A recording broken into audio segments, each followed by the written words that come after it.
Hello everybody, welcome back to another Renaissance Gaming stream. Didn't intend on doing a stream today, but I kind of feel like it, so I'm going to be doing a little bit of agility, and I'm doing it here in a forestry world so I can take advantage of any forestry that I encounter towards the end of this rooftop course.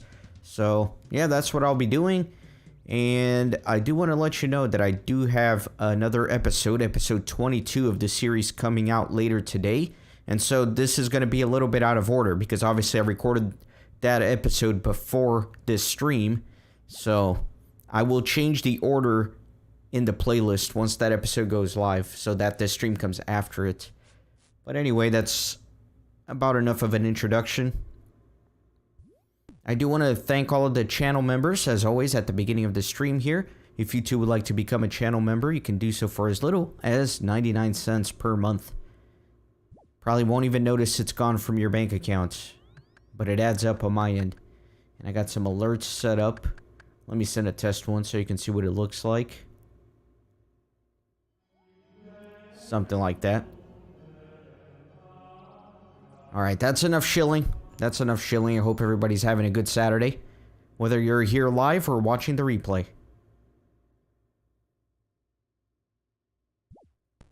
I'm gonna make an educated guess and say that Akatsuki is gonna be the first person to chat in the stream today.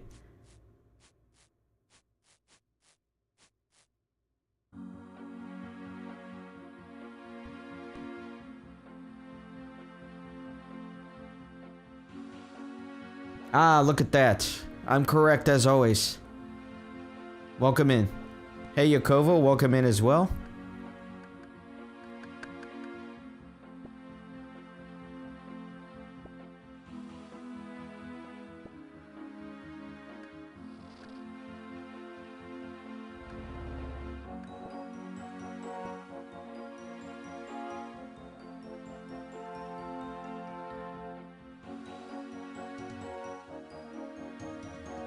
This is odd. The woodcutting thing is not really working. Usually it tells you the order. There we go. Now it's showing the B2 there.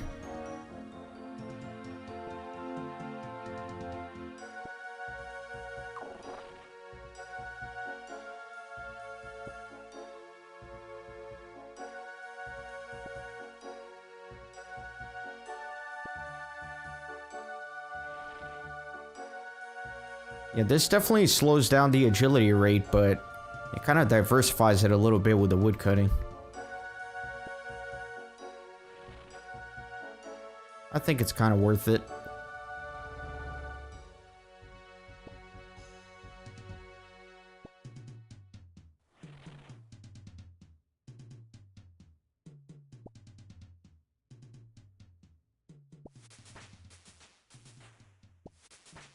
What are you guys up to on this Saturday?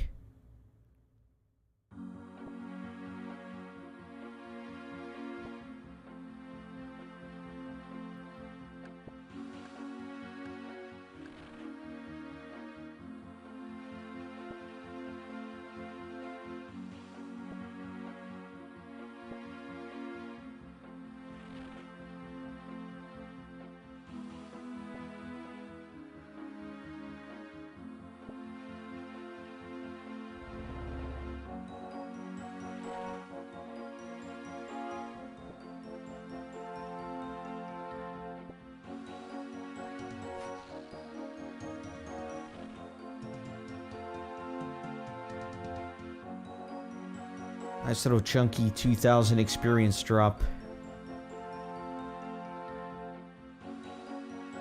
You got your kiddo sleeping on you. How old's your kid?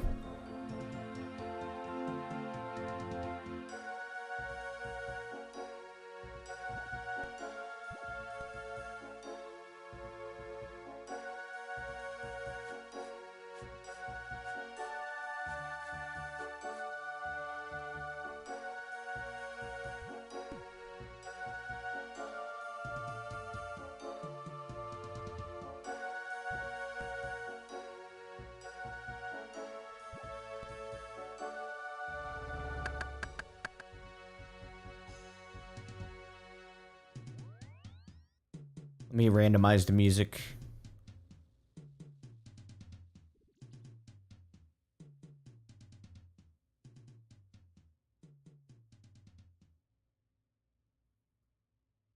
I think it's going to take me forever to get to 75 agility doing this.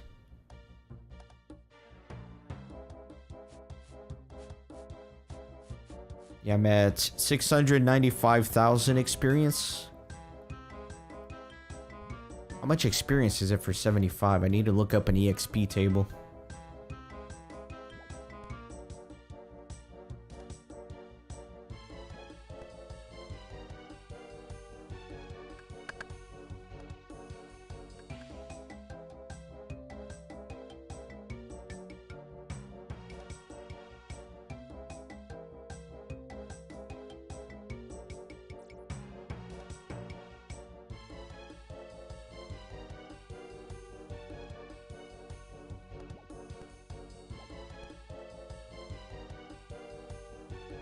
Let's see. 75 is 1.2 million experience.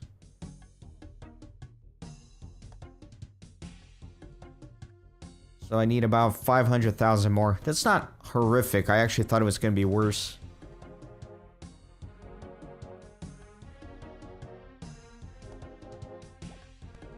Well, 500,000 and I probably get like 35,000 an hour doing this. So that is pretty bad actually. I don't really need 75, but at 75 agility, you don't fail any of the obstacles at the agility pyramid. And I do want to do a little bit of agility pyramid. For the money, for the experience, for the chance of the pet. And with only 19 total HP, then it's best for me to not take damage there. That way I don't have to worry about food or anything like that.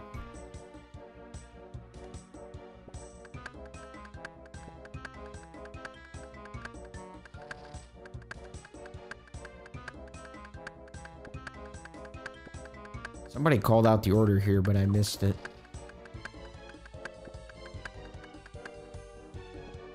I think it's green, blue, green. Oh well, too late anyway.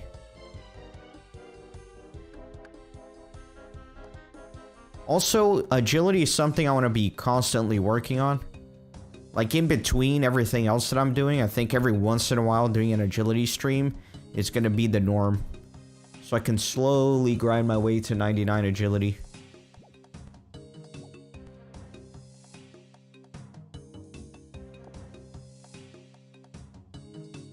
It's an annoying skill to train, right? It's one of the more click-intensive skills, but it's also important for the stamina, so I think it's something that it's nice to just be constantly working on a little bit at a time. That way I'm not grinding all the way to 99 in one go, you know? Just a couple hours here, a couple hours there, and over the course of a few months it should add up pretty well.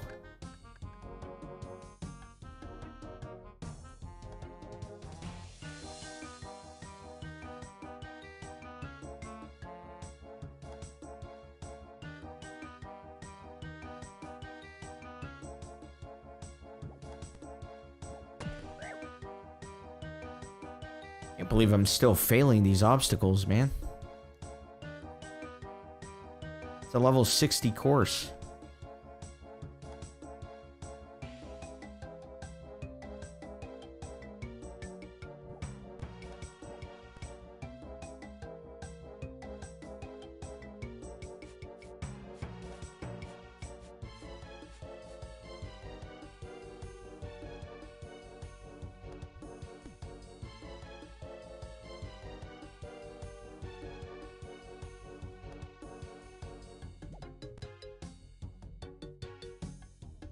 Yeah, that's right. I feel for agility, you kind of have to have that mindset. I think there are plenty of skills in this game that I wouldn't mind just totally grinding out, but agility is not one of them. I only have patience to do this for like 2 to 4 hours at a time.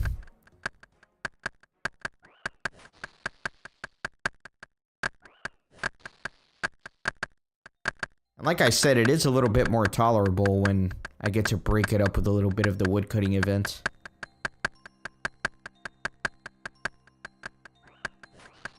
was a very quick roots event.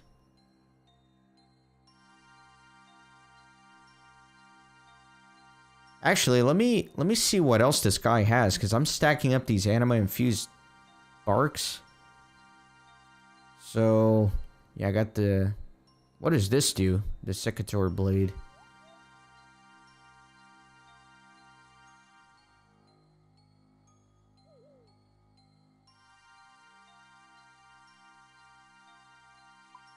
I guess if you click on it, it tells you.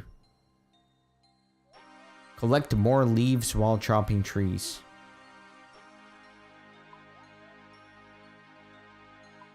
Yeah, these are all the things that spawn the events.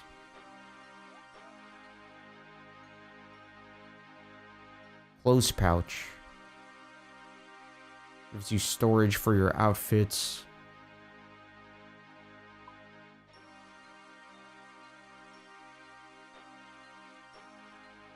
Can change your beaver appearance, and then there's the outfit. Okay, so there's really not much I'm saving up for here. I already have everything I need for this log basket. I just need to get it. Anyway.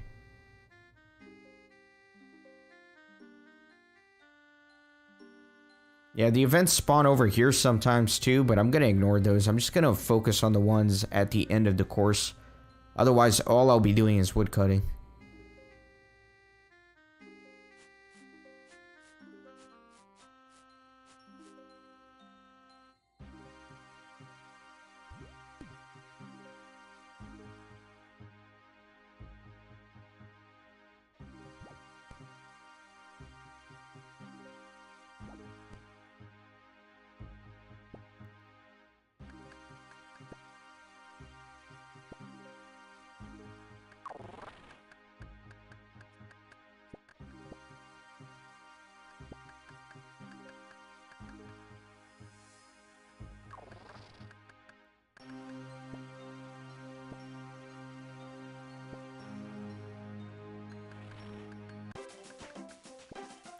$62 woodcutting.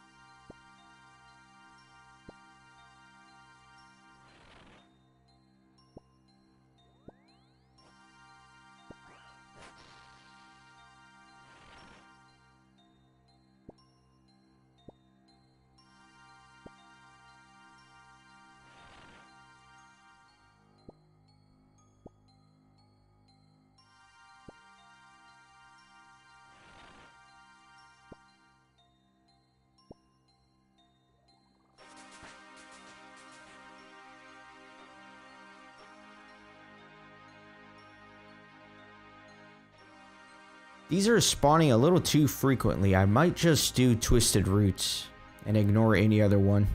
Otherwise, I'm going to be mainly woodcutting instead of agility, which is not the point.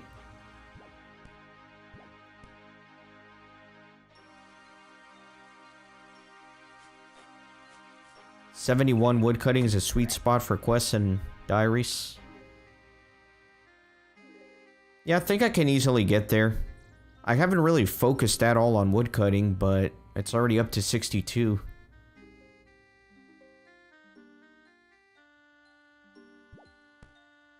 I've mainly done it so I could get that 50 fire making to start Wintertod.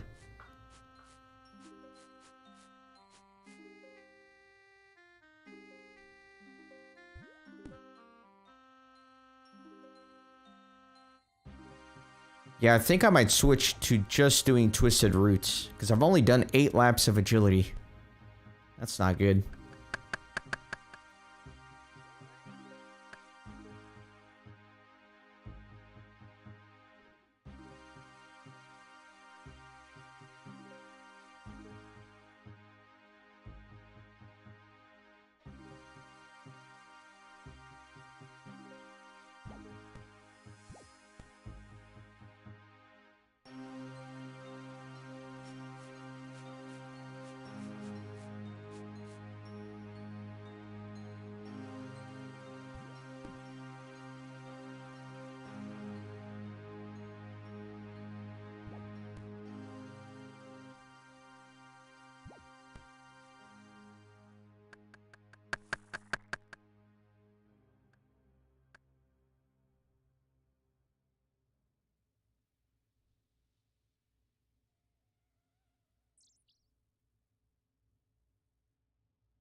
Oh, that's a good idea. I didn't even think about that.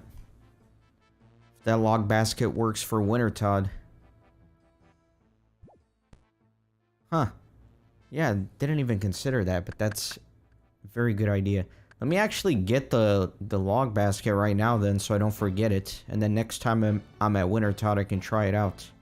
So I think I need 100 willow and 100 oak, which I did do during a forestry event way back in the day. They're in my bank here somewhere.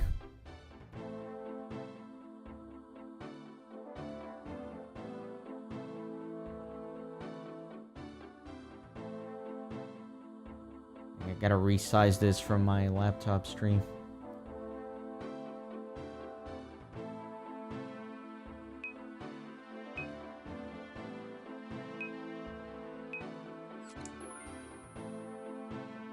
Okay.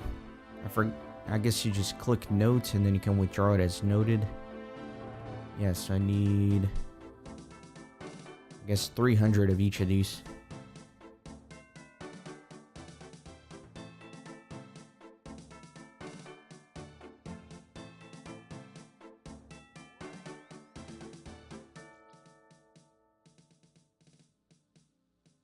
Alright, so the log basket. Let me grab one of those. Perfect. There you go. Yeah, so next time I'm at winter, Todd, I'll try that out. That's an excellent idea.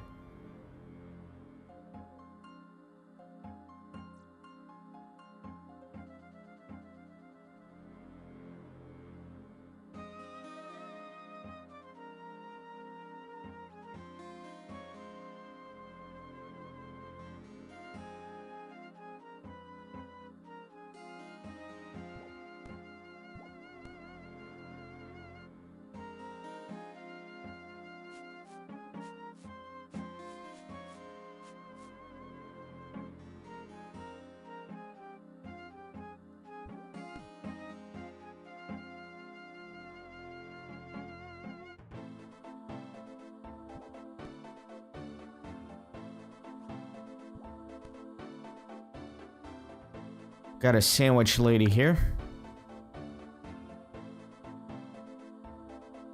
You look hungry to me. I'll tell you what, have a bread roll on me.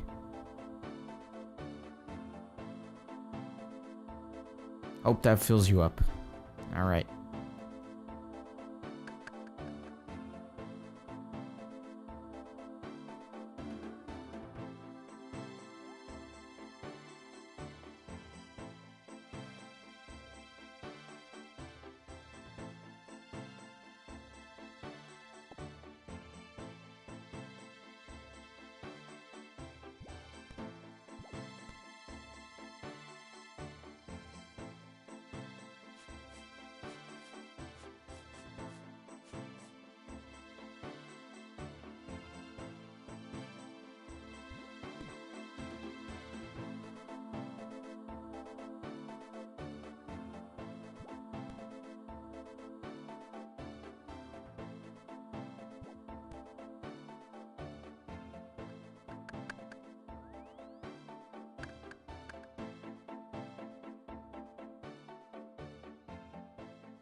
Hey Cam, welcome in.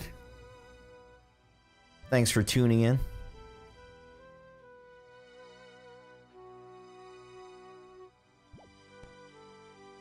Yeah, I figured I'd try some more fun titles for the streams, and then after the stream, I'll actually go back and put an official title so it's organized in the playlist.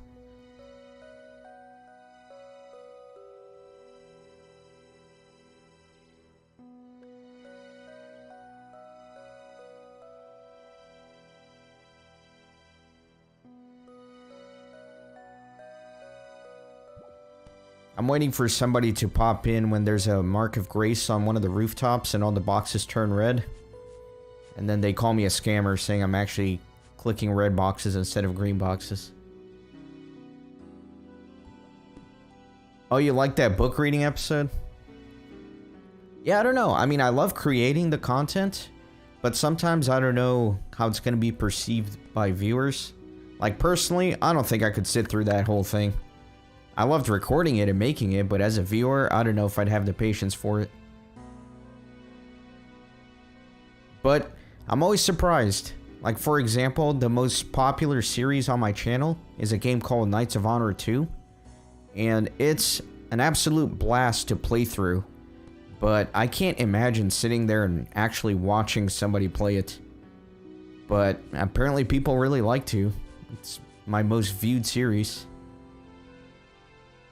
But whenever I try to sit through it, I'm like, man, this is kind of boring to watch. Believe it or not, I actually watch every single one of my videos before I upload them, just to make sure there are no errors or anything weird. But I'll watch them in like, I'll just scrub through them, so I'll watch them in like 3 times speed, just to make sure there's nothing weird on there.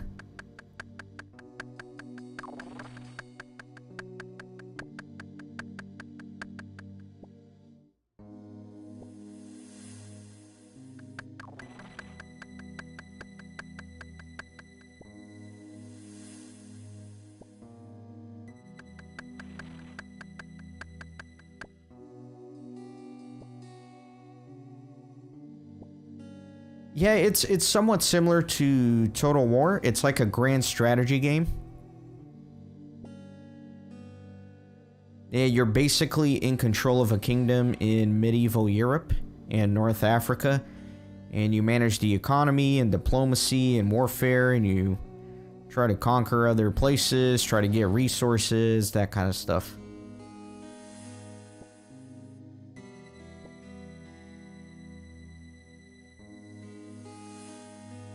Yeah, like I said, super addicting to play, but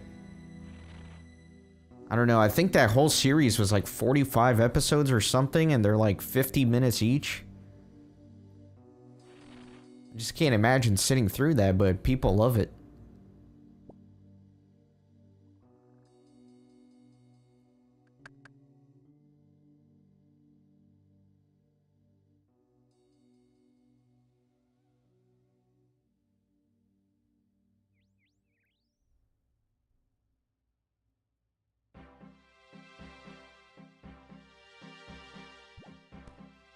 Oh, you're gonna play Civ? Man, I love Civ. Which one are you playing? I've actually only played Civ 4, but Civ 4 is just so good that every time I'm like, let me try Civ 5, I'm like, nah, let me just do another round of Civ 4. Oh, you're doing 6. Nice. Yeah, I actually do have a playthrough of Civ 4 on my channel. I did one round of that. And it was my intention to kind of go up in difficulty every time until I got to the highest difficulty in Civ 4. And then from there move on to Civ 5. But like everything else on my channel, you know, I kind of start something and don't get around to finishing. Oh, you did watch it. Okay. I've actually been thinking a lot about doing another Civ 4. But the problem is I forgot how to play, man. So it's like I gotta put the time in to relearn the strategy, because I can't do another round where I'm worse than the first time I played. I gotta crank up the difficulty and do better. And for me to do that, I gotta put in a few hours to just learn some stuff. It's kind of like organizing my bank in RuneScape, right? It's like I gotta do it, but I keep putting it off because I just don't feel like it.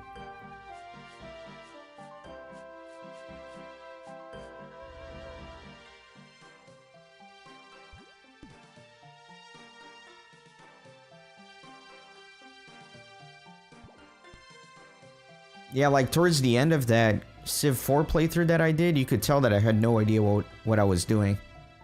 Like I was going for that technology win condition, and it didn't work out because I didn't understand the mechanics of it. If I remember correctly, like I was about to win the game on a technology space race thing, or so I thought. And so I started nuking everybody just for fun. And then it turns out that I had the mechanics completely wrong and I didn't win. And then I had like World War because I nuked everybody and everybody hated me.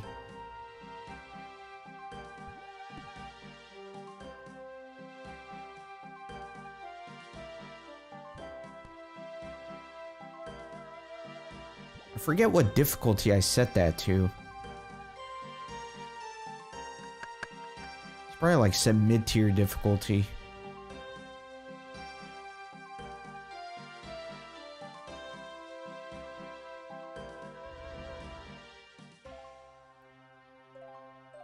Oh, that is really cool. You can play as the Maoris.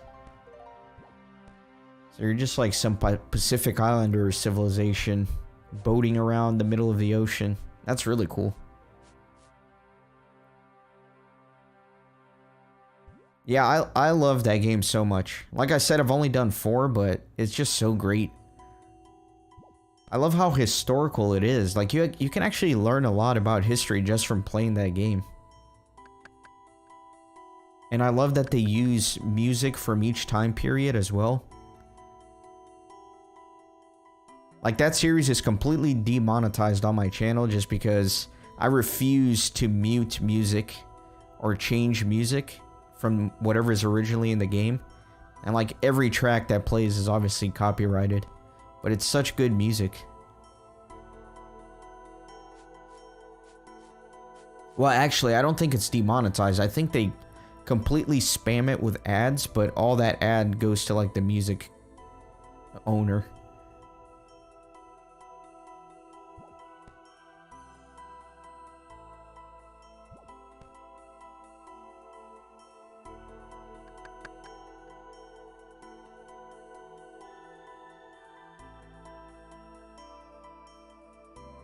Ah man, you're like putting me in the mood to play Civ. Maybe I'll do that. Because I've recorded, I don't know if you are familiar with how my channel's structured, but right now I have Lord of the Rings Online 3 times a week, and then some single player game 4 times a week, and then RuneScape kind of whenever. And so I'm running out of videos for the single player that's coming out 4 times a week. Currently it's Professor Layton, but that game's about to finish, and I don't have anything else to upload after that. So I need to figure out something quick. And Civ is actually something that I can do pretty quickly because, you know, I can just binge it and play for many hours and I can get a lot of videos out of that. So maybe I'll do another run through of Civ.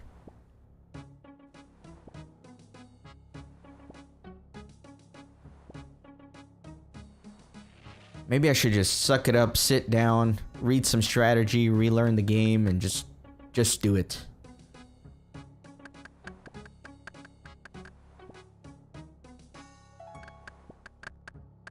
I do want to be able to beat around in the maximum difficulty of Civ 4 before I move on to Civ 5 and Civ 6 though. But apparently that's super hard. Like even the pro players that play forever, they have a hard time beating the game on max difficulty, so that might be an unrealistic goal.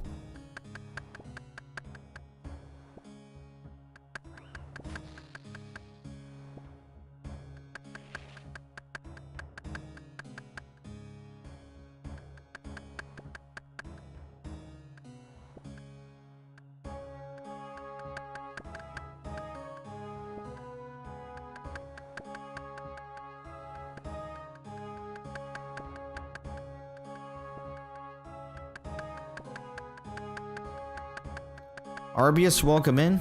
Thanks for joining.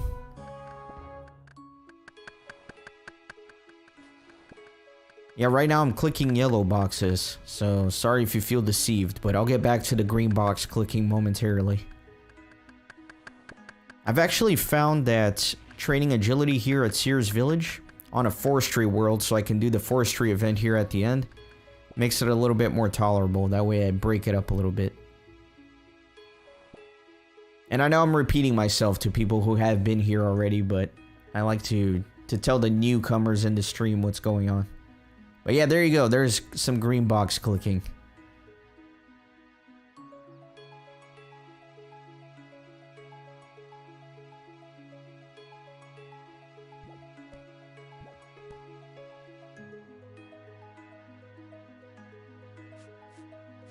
Really? So at the deity difficulty, the AI basically cheats? That's how they make it difficult? That's kind of lame, because it's kind of hard to plan around it, you know? That sounds very unpredictable.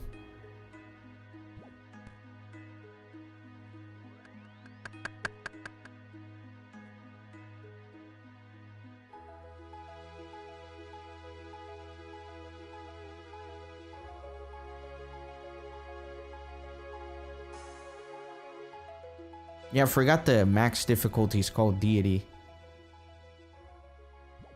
Were you ever a big Civ 4 person, or are you mainly into Civ 6?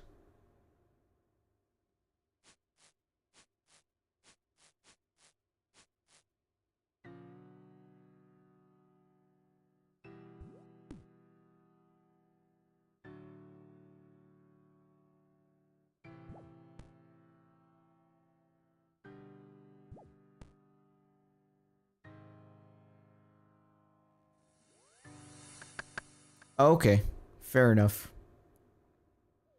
I was just gonna ask if you'd ever beaten it in the max difficulty setting, just so I kind of know how realistic my goal is. I don't know, I'm kind of obsessive about doing things in order. That's why I want to do that before I try Civ 5 or 6. But even that's kind of weird, because I skipped through Civs 1 through 3.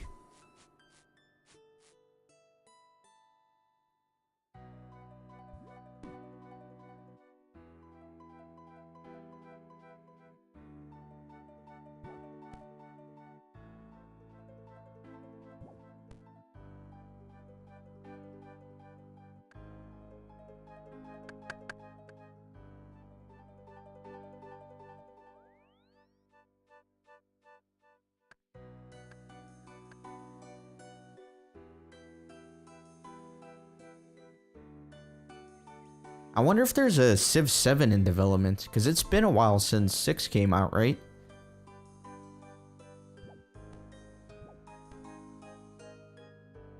At the same time, the game is just like so detailed and well developed that I can't even think like what else can they add to make it a new and different game, you know? How can they improve on it?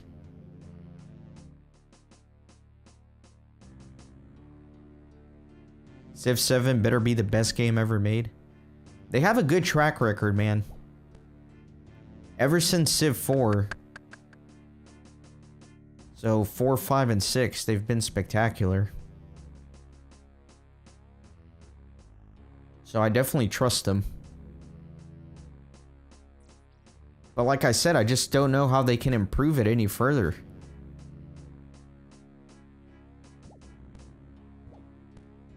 Hey Lewis, welcome in. Yeah, it's kind of like a hybrid agility forestry stream. Trying to mainly focus on the agility.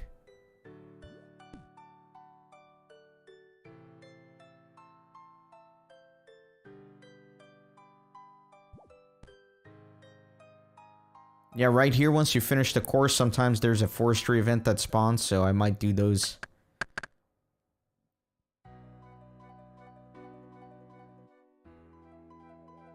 I wouldn't say fun, though. I don't think agility is the most fun thing to grind. I was telling people earlier that I'm just trying to do an agility stream every once in a while. Like a few hours here and there.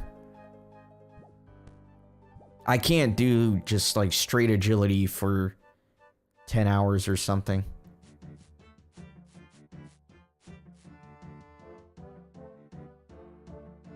Yeah, alking and fletching is a great way to be efficient while doing this. I just don't have anything to do either of those tasks. Plus, I don't know if I'd even want to do that, to be quite honest. I know it's very efficient, But agility is so click intensive as it is. I can't imagine trying to like alch at the same time.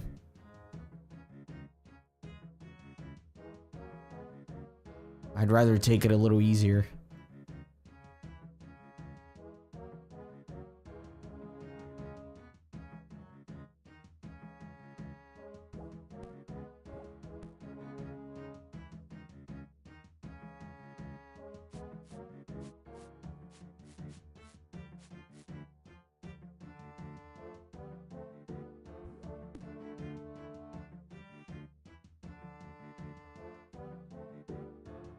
You gotta be tick precise with it? Yeah, no thanks.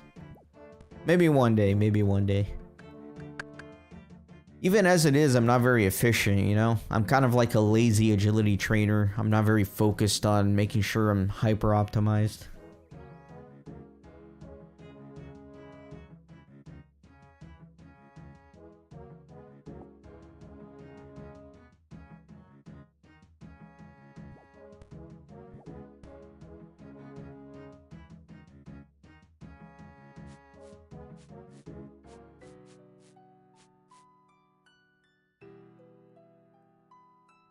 I am currently level 69 and I am aiming for 75 eventually. It's not like I'm working towards 75 immediately. Like I said, I just want to every once in a while do an agility stream working towards 75, and the reason for that is at 75 you don't fail any obstacles at the agility pyramid, and I do want to be able to do the agility pyramid for the experience, for the money reward, which is like 200,000 gold an hour. And then also it has one of the highest rates for the red squirrel pet.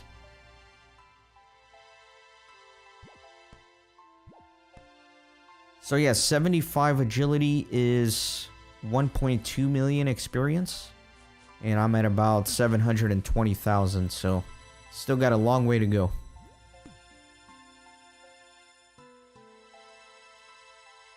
Oh, it's no fail at Apatola as well? Interesting.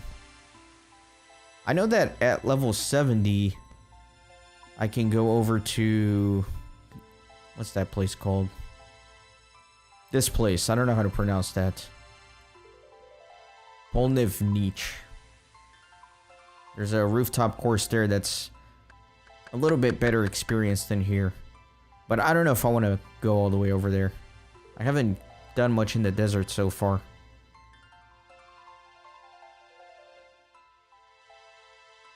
I'll be going to the ruins of Unka in the near future to do Tempros.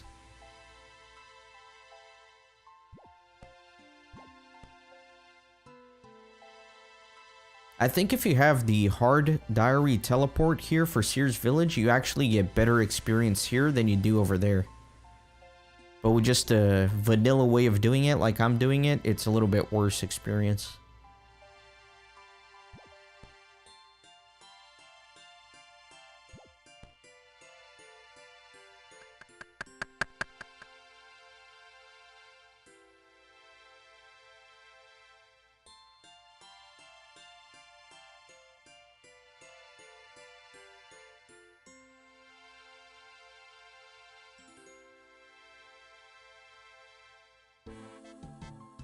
And I think actually at this level I can go do the Hallowed Sepulchre, right?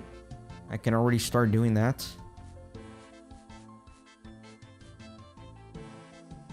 Yeah, I'm really enjoying the agility shortcuts. I've used a lot of them unexpectedly during some of the actual episodes in the series.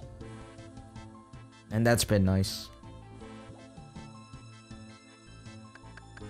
Like in the last episode, I don't know if you've had a chance to see it, episode 21, I had to run from Edgeville to South Varrock. And there was that little tunnel at the Grand Exchange, and it basically just let me cut across instead of having to go all the way around. Didn't even realize it was there, but there it was.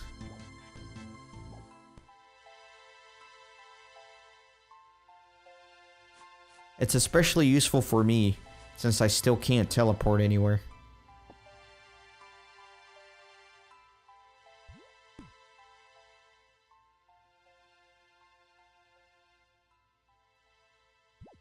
By the way, for those of you who missed it from the beginning of the stream, there is another episode coming out today.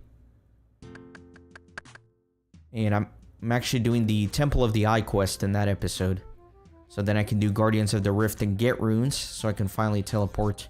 So this stream is actually a little bit out of order because I've already done that Temple of the Eye quest. It's just the episode hasn't come out yet. It's just going to come out later today.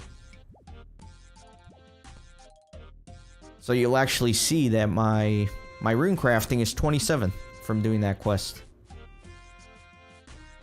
But yeah, once that episode comes out, I'll change the order of this stream on the playlist so that it comes after that episode. You've been doing Desert Treasure too? Nice. I heard that it's the longest quest that the game has ever released. Like 5 hours worth, 4 bosses.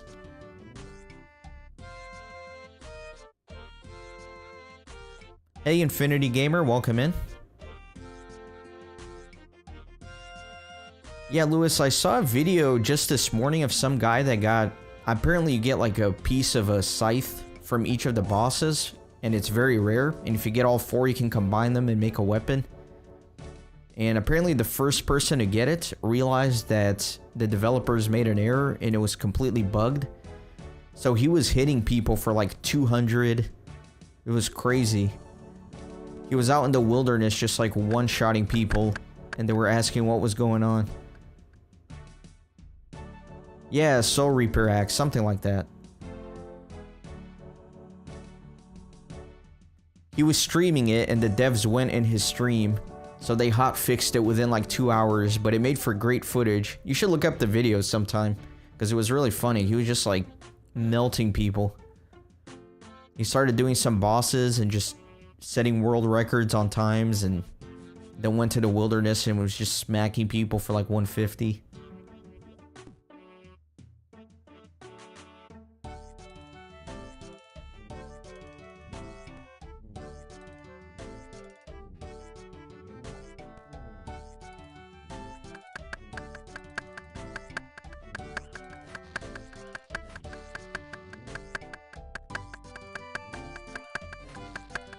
This Roots event is so good. It's so AFK and you just stack up that woodcutting experience. Yeah, I think the biggest I saw him hit on the video was like 500 something. It was on some sort of like punching bag in a player-owned house. I don't know what the thing actually was because I'm not familiar with it.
I was actually hoping to do a Guardians of the Rift stream instead of Agility, but I felt like I should just wait until that Temple of the Eye episode comes out first. But yeah, the next time I stream, it's probably going to be Guardians of the Rift.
You mean like the Lunar Spellbook? I'm completely unfamiliar with the non-standard spellbooks, like the Ancient Magics and Lunar and all that. That's something I never did when I played the game back in the day. I know those are locked behind some quests, so I probably won't be able to do them. I also can't really grind yet for the better pouches, because you have to kill those abyssal creatures, right, in order to get them as a drop. And since I'm still trying to keep the HP low, I don't know if I'll be able to get that. I have a small pouch and a medium pouch from the quest rewards. Actually, I think you can also get the pouches as a reward from doing the minigame if you're lucky.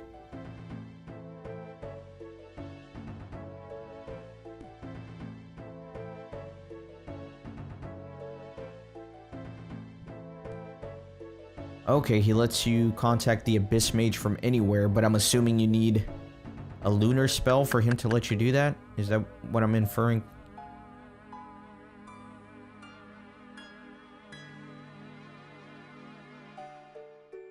Okay, they're pretty common from the minigame. There you go. So hopefully I can stack some up pretty quickly. And then I know one of the rare rewards from the minigame is that needle that lets you stitch all your pouches together into like a gigantic one.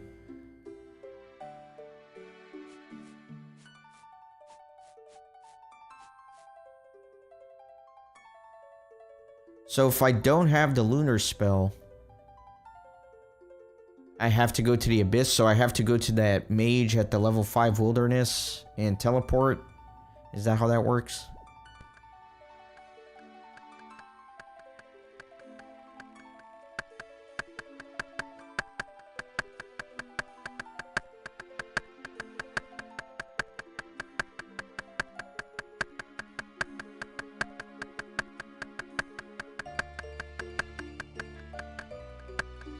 Or you can pay pearls to a guy in the minigame. Alright. Yeah, I'm looking forward to streaming that so I can learn the minigame, figure out how to optimize it. I think it's actually going to be a little weird at first, because I think that at only level 27 rune crafting, I won't have access to all the altars that open up, right? Only the low level ones. So then it's like, what if only a high level one is open? Then I can't really go runecraft or do anything.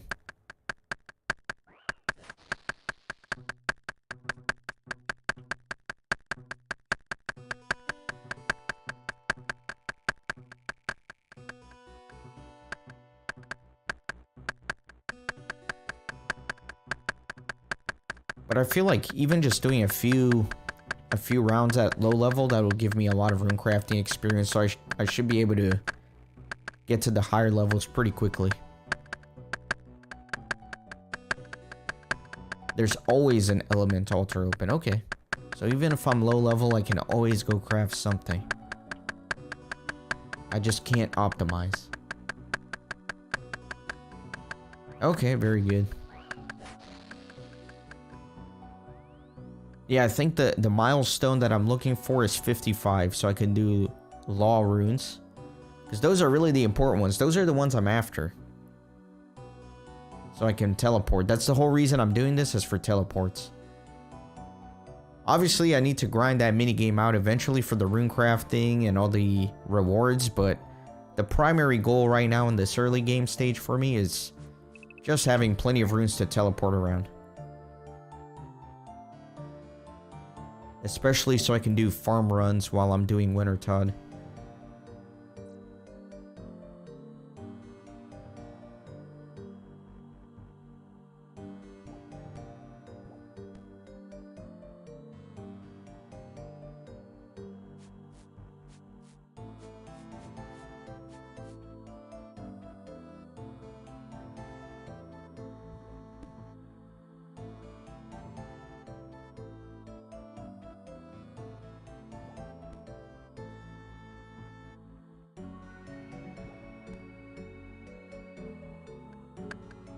Yeah, I was seeing that you kind of need to balance out your points.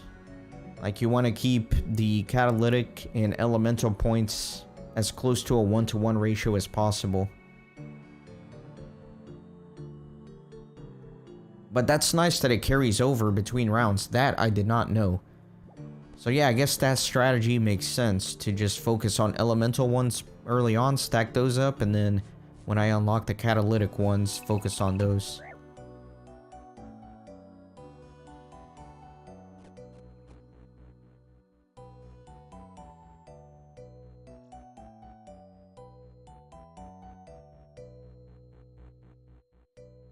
I like that cosmetic outfit that you, well, I don't know why I called it a cosmetic, but I like the outfit that you get from that minigame.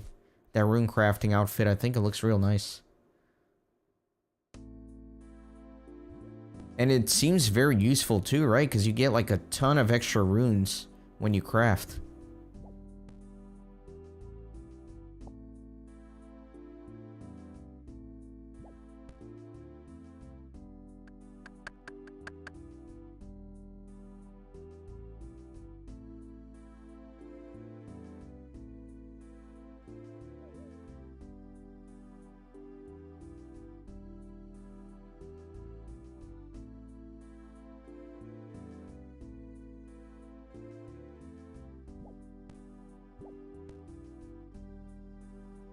Yeah, 60% more runes. That's insane. That's almost broken, you know? It's like, did you guys mean 60? Or did you accidentally put an extra 0 at the end there?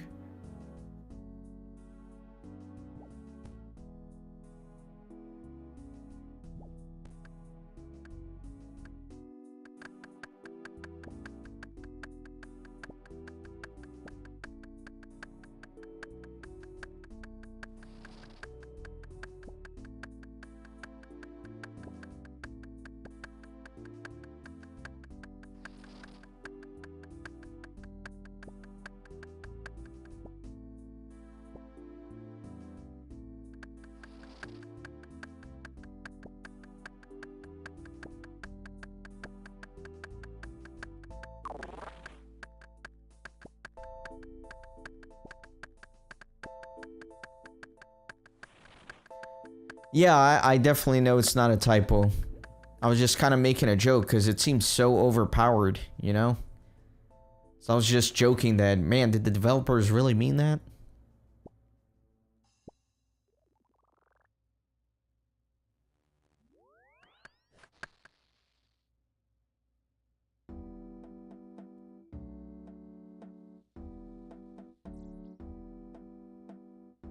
I know it is a bit of a grind to get that outfit, though. I know it takes a lot of work to get it.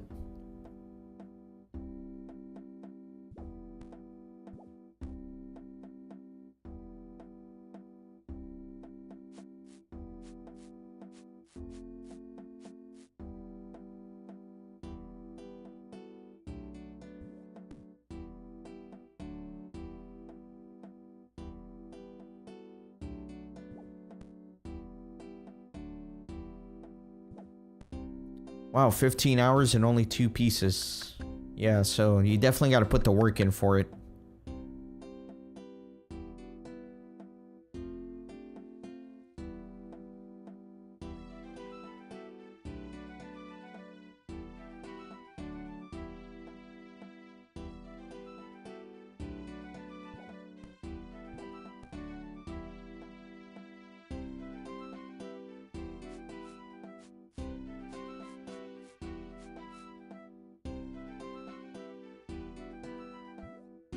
How long do you think I'll have to grind that minigame for to stockpile like a healthy dose of law runes? Like maybe a stack of 200 or something, if you had to guess.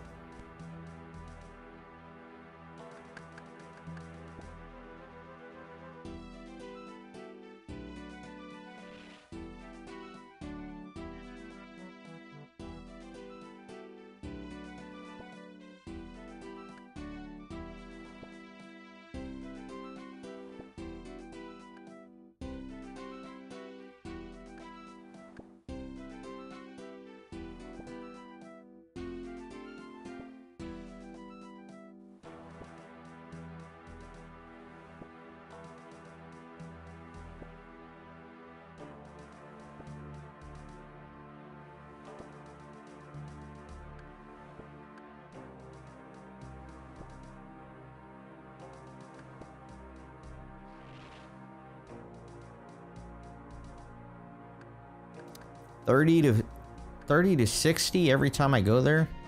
Oh yeah, so that's not going to take long at all. Yeah, I feel like if I have 200 law runes, that's going to last me a very long time in terms of teleports. Because pretty much every spell is just one law rune, right? Like even these high level teleports. I guess Apatol is 2, but I'm not going to be going there anytime soon. Yeah, even your house is only 1. And then I need to do, what is it, Plague City that unlocks the Ardoin teleport? I have the level for it, I just need to do the quest for the Ardoin.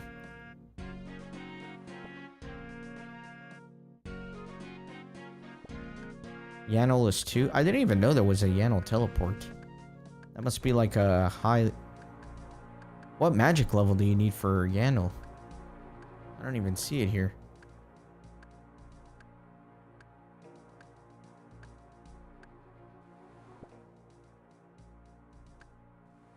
Oh, Watchtower teleport.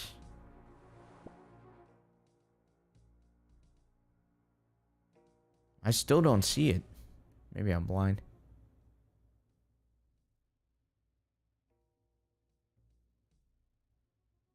Yeah, here we go. Teleport to Camelot. What is that, a soul rune? Oh, this is Tele Other.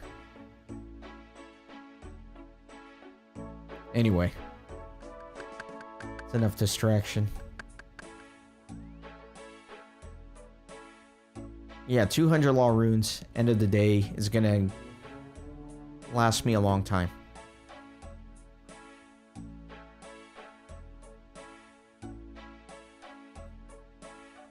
So yeah, right now, Guardians of the Rift for me is strictly going to be to just get a good stockpile of runes. I'll actually grind out the minigame for the rune crafting and the rewards, probably at a much later time in the playthrough. Hopefully when I have better stuff, you know, like a rune pickaxe or maybe even a dragon pickaxe.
Ah, that makes sense. You need the Watchtower quest. That's why I can't find it on here.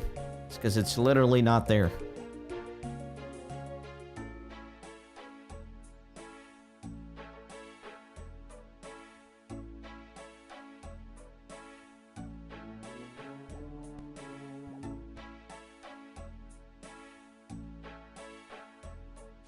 See, the only problem is some of these other teleports, like this Karen Castle, for example, you need like soul runes.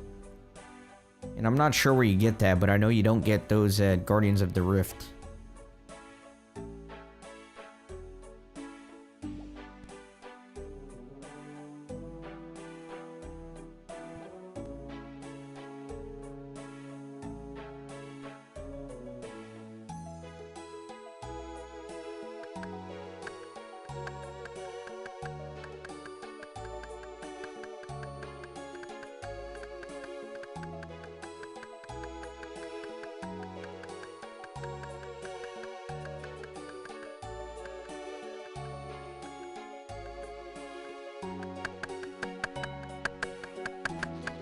Hey, the Waller, welcome in. So soul runes you actually have to make, or you get them as drops.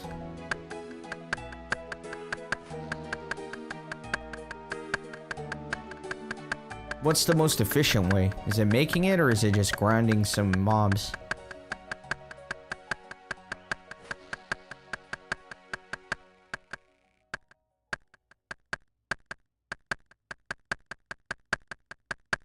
No 8-hour stream today.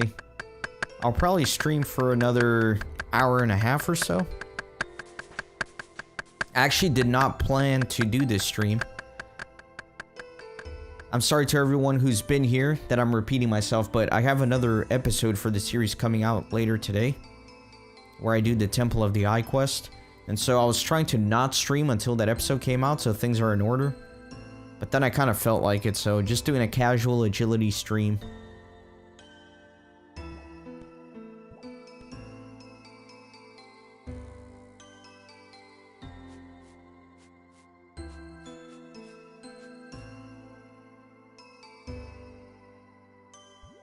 Oh, so there's another teleport to Koren if you use Eric's talisman.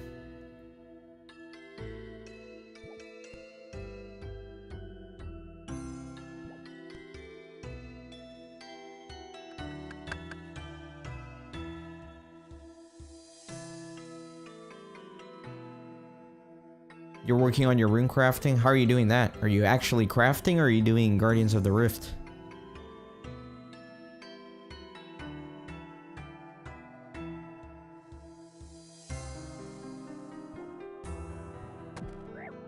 Because as I was telling everyone else, my next stream is definitely going to be a Guardians of the Rift stream.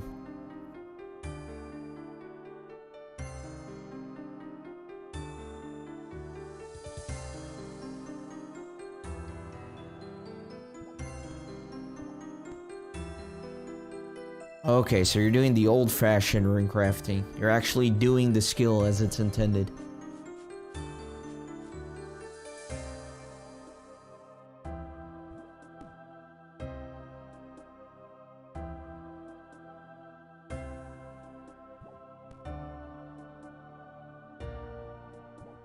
Oh, so that talisman can teleport you to 6 different locations. That's actually very nice, because that place is kind of hard to, number one, get to and then move around in. It's very big, so that's nice that you can do that. See, after that crazy hour, 40-minute episode of reading books, I know who the lizardmen are. So it makes sense that they would have Zarek's talisman.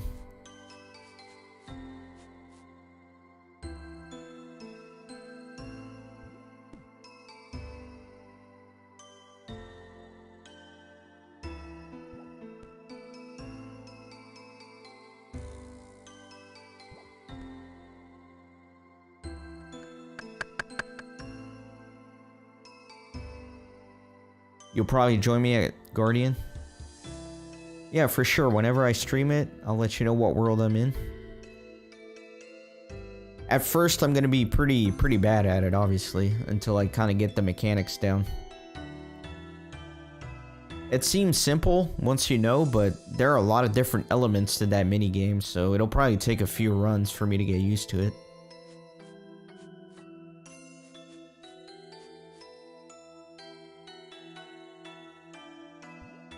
How's the crafting experience in that minigame? I know you get a little bit of crafting, but is it significant crafting experience, or is it just kind of barely any? Kind of like herblore and farming when you're doing Wintertod. Like, yeah, it's there, but realistically, you're not getting any experience.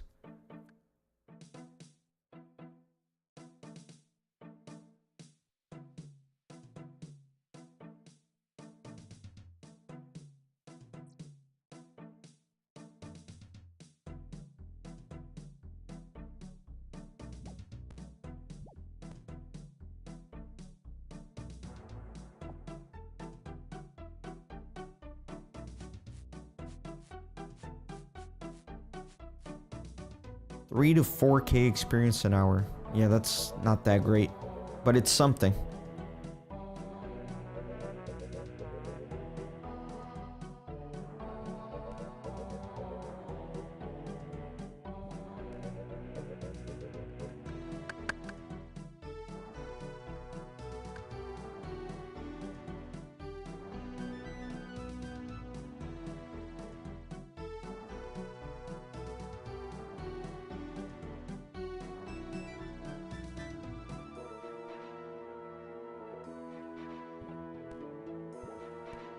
You know, I'm almost at the construction requirement to build the storage shed that has all the molds for the amulets and rings and stuff like that. So if I'm able to get my crafting up a little bit, I can finally, hopefully, craft the gold ring. And finally do some of the clue scrolls that are in my bank.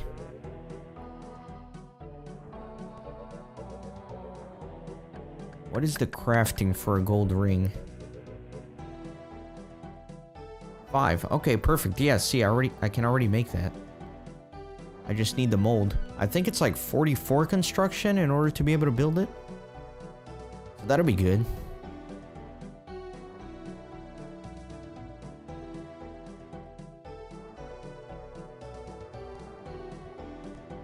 And I think I definitely have the smithing and... Actually, how much smithing do I need to make a gold bar? 40. So I don't have the right smithing. I'm at 38. Not that far from it.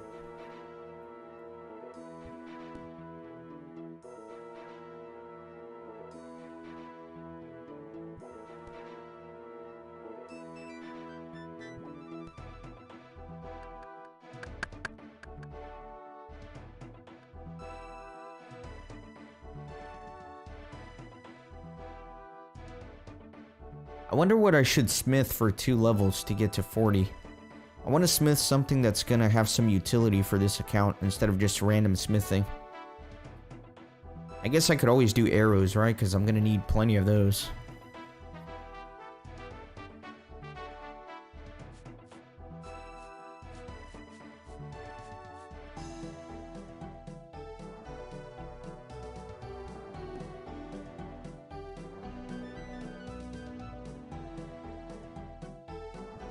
Yeah, I know about the Giant's Foundry minigame. I know that's great for your smithing grind, but I'm not really trying to grind smithing. I'm just trying to get these last couple of levels so I can make gold bars.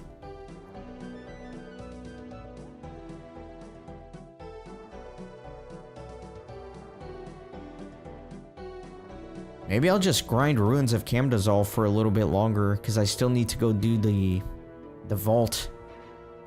Because I failed my vault run in there, which is super annoying. You can get some reasonable things for an Ironman account. Actually, let me pull up the loot table for that.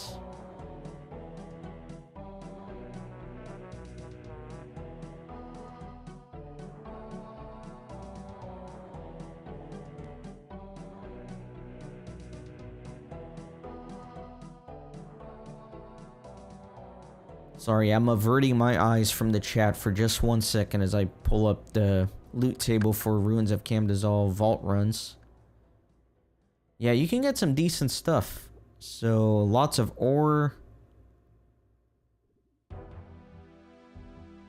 You can get mithril armor, you can get adamant armor.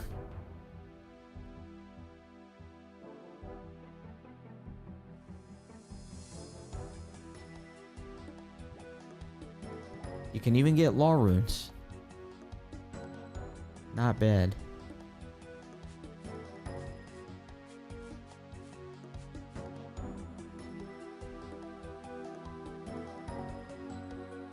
Yeah, so I guess the main thing would be mithril or adamant armor.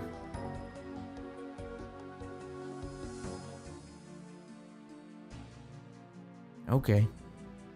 Yeah, maybe I should just grind Ruins of Camdazal. Just do like a casual stream one day. Just do it for a couple of hours. That'll get me to 40 smithing, and then that should get me enough Baronite to do a couple of vault runs and maybe get something good.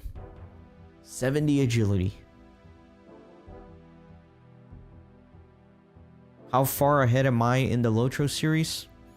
So usually I do 1 full season. I record a whole season before I start uploading it. But to be fully honest, I am a few episodes behind in terms of Old and Orient. So I still need to finish up a couple of things and do the finale episode. But I am mostly done with Old and Orient.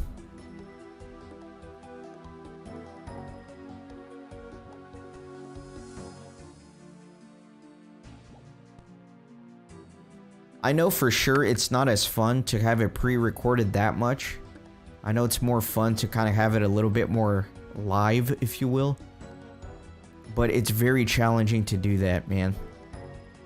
Because I don't always have time, so I kind of have to binge when I do have time. Like sometimes I have 5 hours to record. And so I'll knock out a bunch of episodes, but then there may be a stretch of time where like I can't sit down and record for like 2 weeks. So it's good to have all those episodes stockpiled.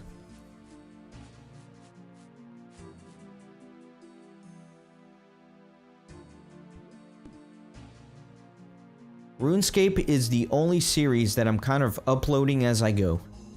Everything else has a reasonable lag behind it and is pre-recorded.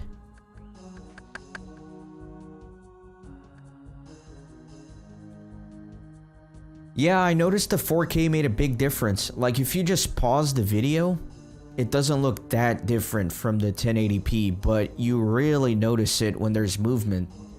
Like there's not any blurring. Or there's a lot less blurring. Yeah, YouTube really compresses the video. Like when I was still doing the 1080p, when I was just watching the video file from my computer on my end, it looked very good. It looked almost perfect. But whenever you upload it to YouTube, anytime there's movement, I'm changing the camera around, you definitely notice a lot of blurring and it's pretty distracting. But with the 4K, it's a lot less. I agree.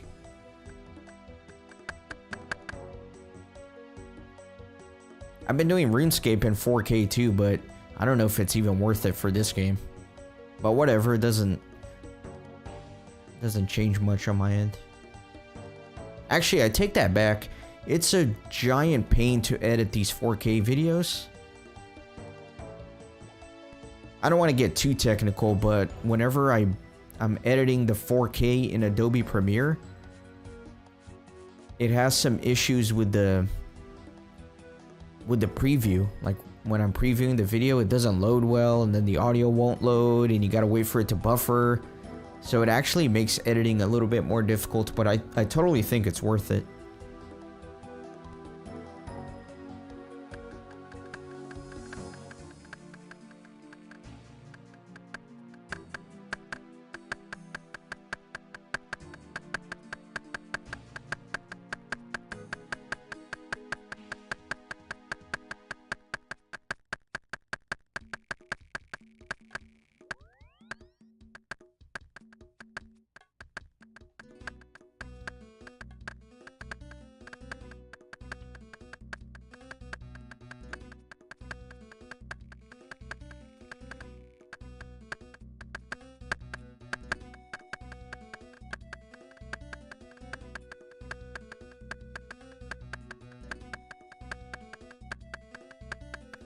Don't jinx it, man. I'm so paranoid about something like that happening.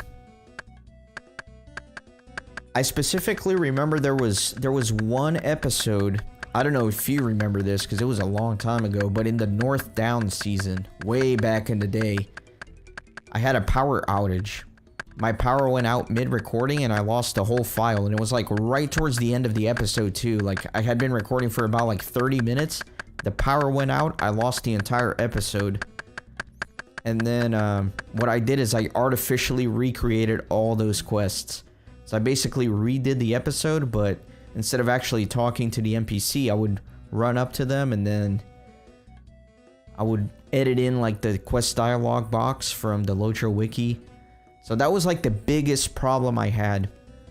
And then I fixed it right away. So what I did after that happened was I got this power supply unit that I plug everything into, so that way if the power goes out, my computer doesn't go out. Nothing goes out. I'll have like 30 minutes of backup power, enough to stop the recording, save everything. That way I don't lose it. So that's not an issue anymore. The main thing I get paranoid about are hard drive failures, which I've had a lot of hard drive failures. But whenever I've had those, it's just old files that I don't really need anymore.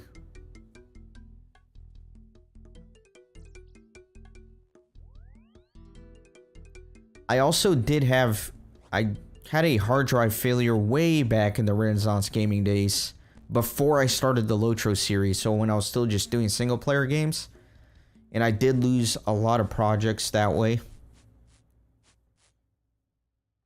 So I have had some issues.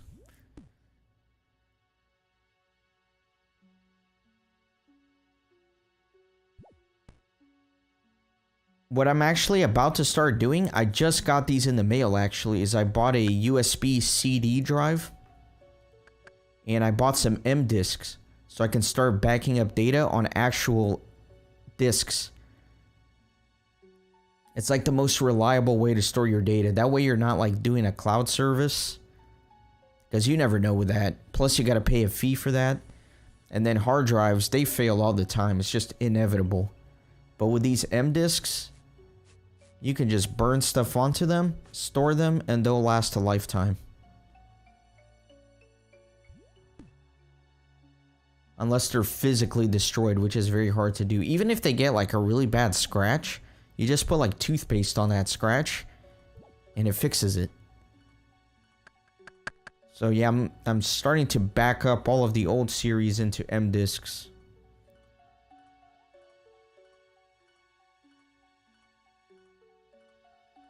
The main problem are things that I'm working on, right? So like when I'm doing a season of Lord of the Rings Online, for example, like I'll have all the files for that season and I'm editing them and working through them and uploading them, and so the time between me recording and uploading, that's where the danger lies. I've been trying to be better, like upload as I go.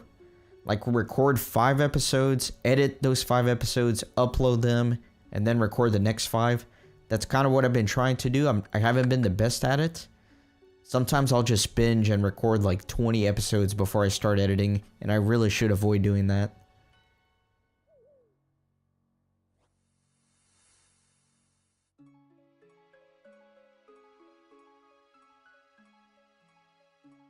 Really what I need to do is set up my hard drives in a, I forgot which configuration. I think it's like a RAID 0 configuration, to where you have multiple hard drives in your computer and you basically cut the storage in half, but what they do is they write the files redundantly, so that way if one of the hard drives fails, it's still backed up on another one. So ideally that's what I would do. And definitely next time I upgrade my computer, I'm going to do that. But it's probably going to be a while because my computer's still holding up really well. I don't see the need to upgrade it anytime soon.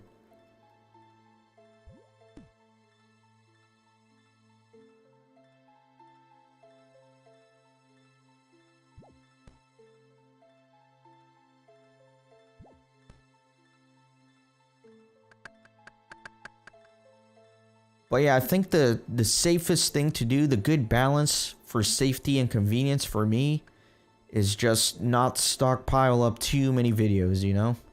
Like if I have 5 videos on the hard drive, I need to get them edited. I need to get them uploaded on YouTube. That way, if anything happens, they're already uploaded and ready to go, you know?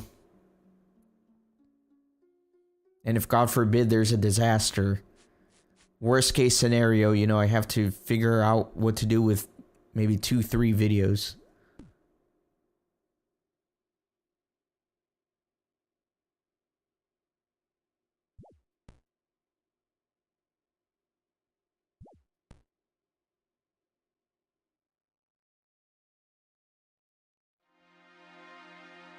But yeah, I could tell you about a bunch of stuff I've lost.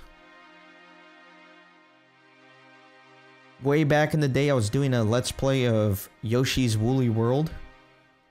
And I had put hours and hours and hours into that. I lost all that with a hard drive crash. Never had the desire to go back and redo it. And then I was doing Diablo 2 Resurrected. I was having a lot of fun with that, put a lot of hours into that. That one was not a hard drive failure. That was me being an idiot and deleting the files accidentally. I was doing Cuphead, which is an excellent game. I was having so much fun with that. And I put many hours into that as well and lost that to a hard drive failure.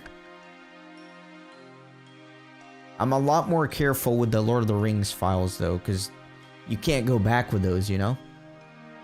Like if I lose my Cuphead videos, I can always just redo it. If I lose Lord of the Rings Online, you can't redo the quests. You have to artificially redo it, so it's a much bigger pain.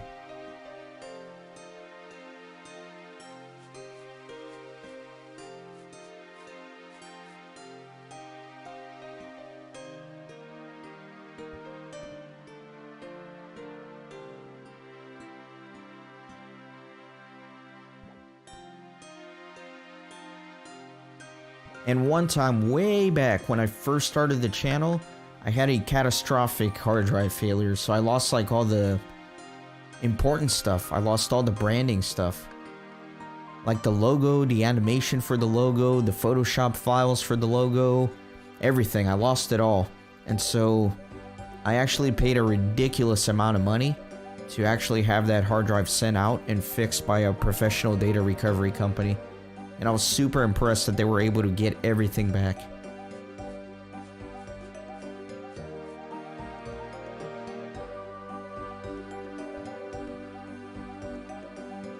That was a mechanical failure, like the hard drive got physically damaged somehow. They managed to get it all back. Yeah, I'm almost embarrassed to say it, but I'll let you guys know, because you're always hearing the stream, so I'll get you some behind-the-scenes info. But I basically put my life savings into recovering that data. I paid over $2,000 for that. Which is absurd. It's kind of embarrassing that I paid that much money. It's like, why don't you just remake all the stuff? For that much money, might as well. But nah.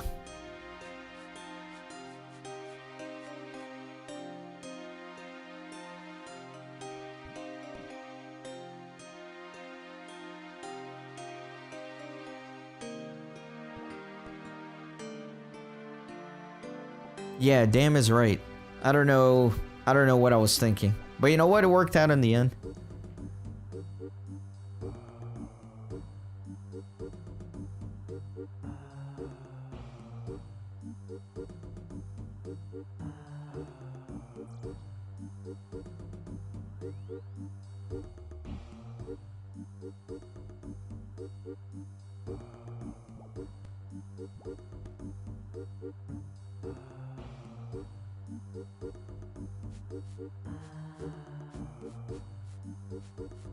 And that was back like when my channel was nothing. That was literally in the beginning of it. So I might have had like 50 subscribers or something with like 3 views per video. So, and still I decided that it was worth it to try and recover all that branding file.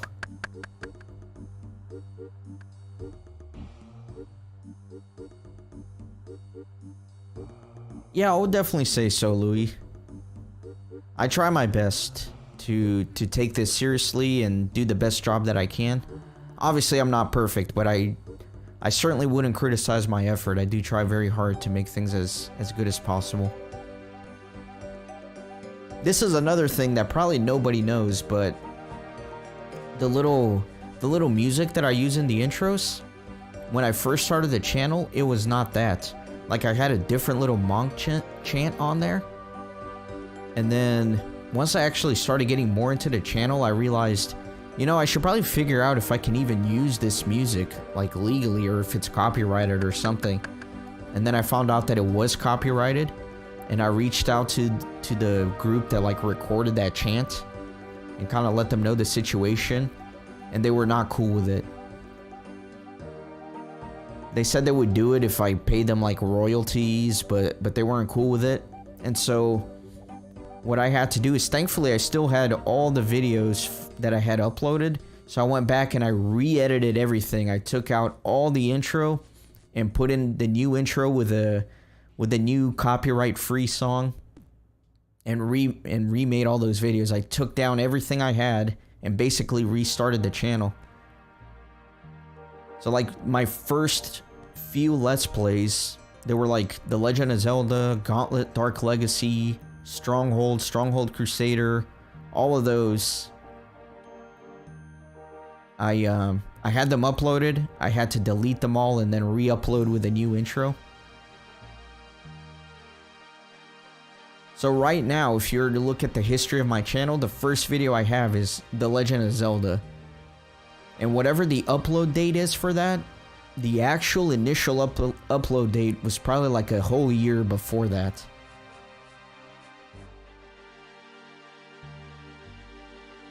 Yeah, the current intro, since it is like a royalty-free chant, other people use it in other places, so you may hear it in other places. It's not like a specific thing that's specifically licensed to me. It's like a royalty-free music. I had to pay for the rights of it, but it was like 20 bucks or something. And then I tried to personalize it a little bit. So I got the chant, and then I got like a Ohm chant, and I kind of spliced them together. I changed the key on it. I tried to edit it a little bit to make it a little bit more distinctive. Hey Ed, welcome in.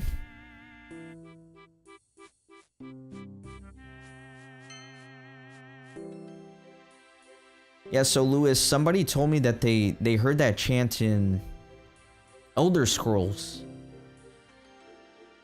Apparently there's a monk under a tree that does that chant.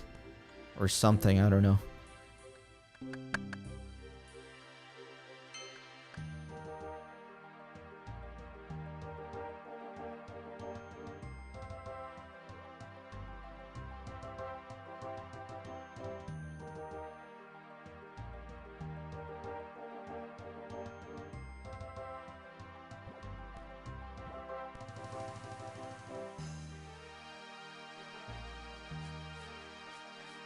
Yeah, I wish I had something that was exclusive to me, you know, but it's very hard to get something like that. You'd have to specifically commission it, I guess.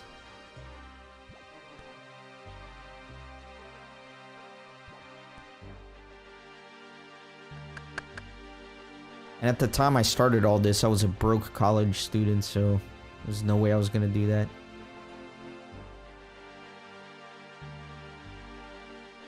If I were to start all over, now that I actually have a job and I make some money, I'd maybe consider looking into it, you know, see if I could have something recorded specifically, because it's only like 10 seconds, right? So I don't think it would be an absurd amount of money to get somebody to do it. It's just, it's a very specific thing, like monk chants. How am I going to find somebody to do that for me?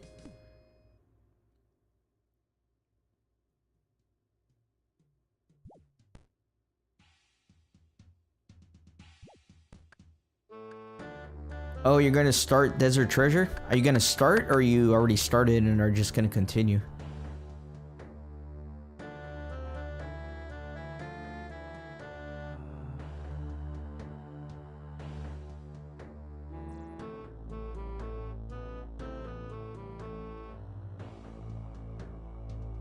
Okay, you're doing the preparation. Yeah, I heard it's like a good 5 hours. Longest quest in RuneScape. Looks like a ton of fun, though.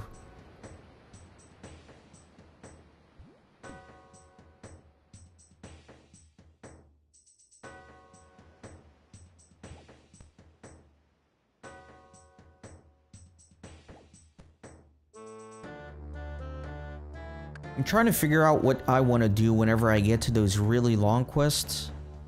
I don't like the idea of breaking up a quest into multiple episodes, but I also don't like the idea of having like a 5-hour episode for a single quest. So I still don't know how I want to do that.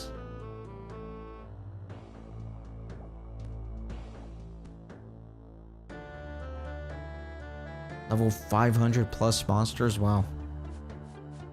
Yeah, I don't know all the specific details, but I know it's a very long and challenging quest.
You get this free woodcutting experience.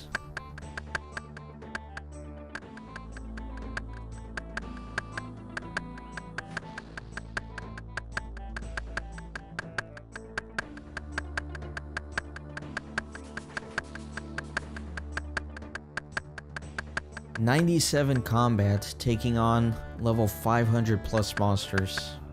Yeah, I guess it does require a lot of skill. I'll have to talk to you when I'm ready to do some of the more challenging content, ask for some tips.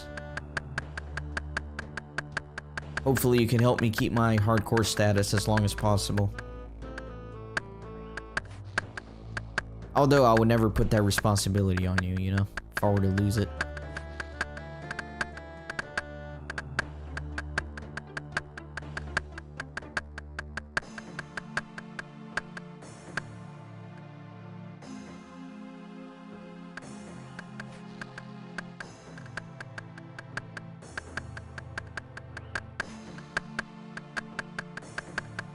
I don't see anything in the near future that's going to be particularly difficult for me.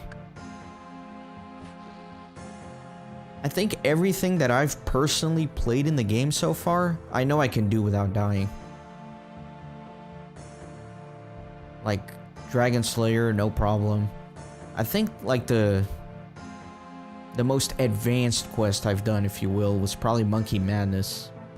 I think that's about as far as I got in the game. And I know Monkey Madness is not a big deal, but all I'm saying is at least up to that, I know that I feel pretty confident that I can do everything without dying.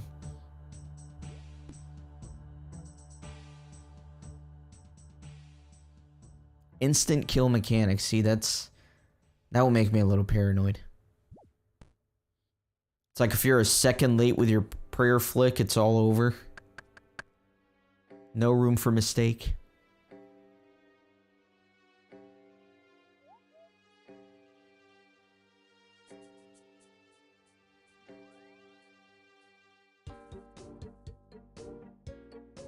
One of the things I'm mostly worried about is disconnecting, because every once in a while my internet does go out for like a second, but 1 second's enough to disconnect you from the server. Yeah, the lag. See, that's kind of what worries me. I've said this multiple times already, but I don't mind losing my hardcore status if it's like if it's in an honorable way, you know, I'm in an epic struggle with a boss and it just gets the better of me. I'll be devastated, but I won't be disappointed, I guess.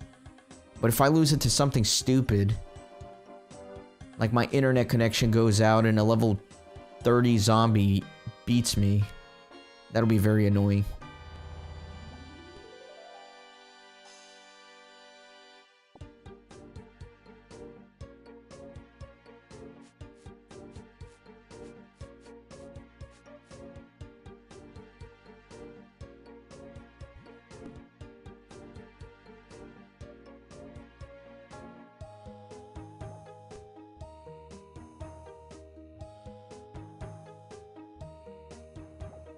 Ah yes, in a battle for the ages with the Winter Todd, I heroically forget to eat and die.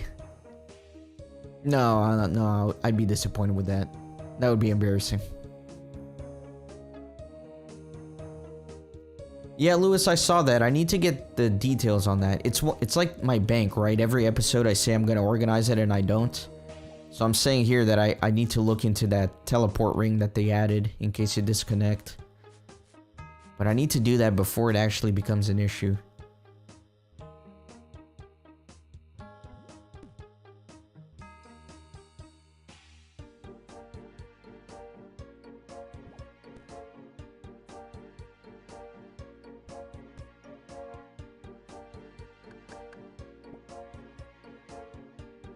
You know, Akatsuki, I've had a couple of times where I was streaming Winter Todd and I got complacent. Like, I'd be 2 hours into the stream, and then I would just start clicking around. And then a few minutes later, I'd realize that, like, oh, I'm just, like, mindlessly clicking. I'm not really paying attention. So I do have to be somewhat careful. I know it sounds stupid to die there, but I could see you zoning out and not paying attention to your health.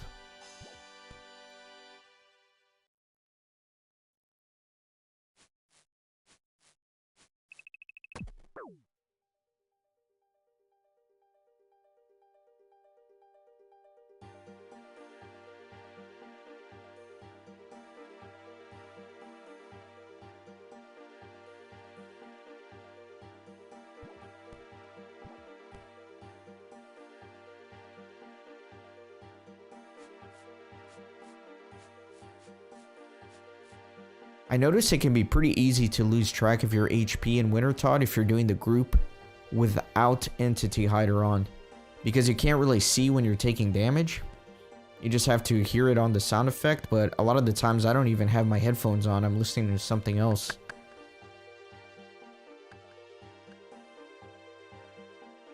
So yeah, it's important to use Entity Hider in Wintertod.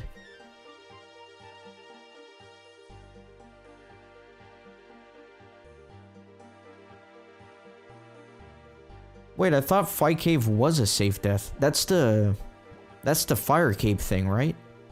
I thought that was a safe death.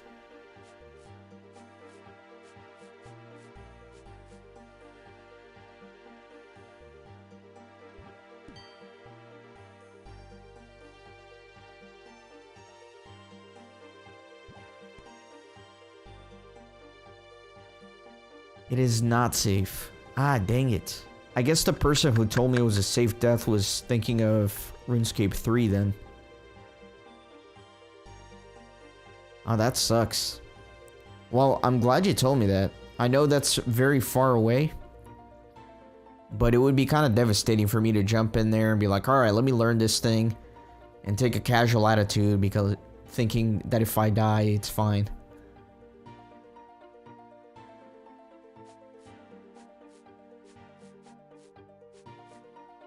It's safe for Ironman, but not group Ironman? Alright, I'm getting conflicting information here. I'm gonna have to look this up once I get to it.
You just checked that says group. Yeah, I'm gonna like triple check before I actually do it. Who knows? They might change it between now and then. I'm a long way away from that.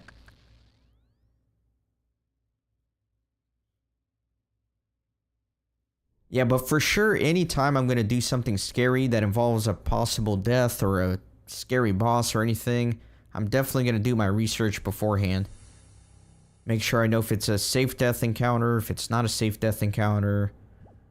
Know the possibilities of insta-death. Definitely gonna research things to the best of my ability.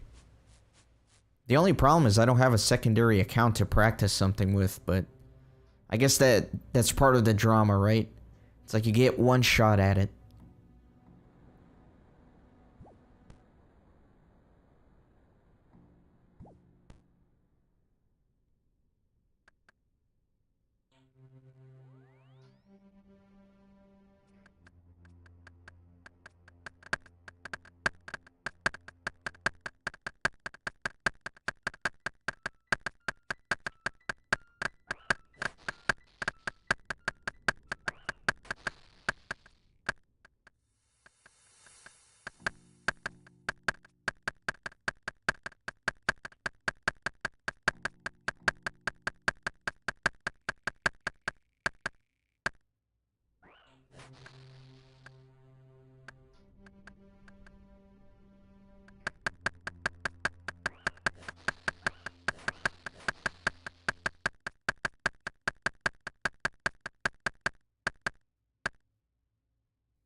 Sorry, I'm a little distracted. Texting a friend. His wife just had a baby.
How much experience am I getting here?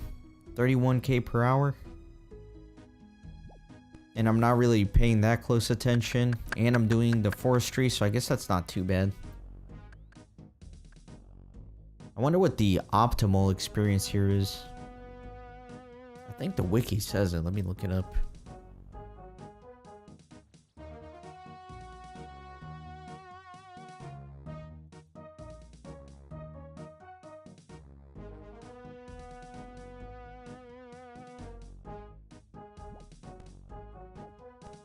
So without the teleports, I should be getting close to 47,000 optimally.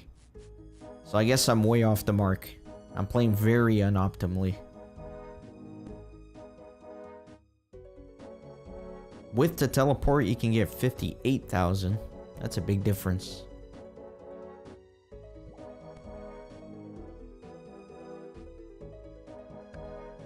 And at Polniv niche, you can get 53-ish thousand.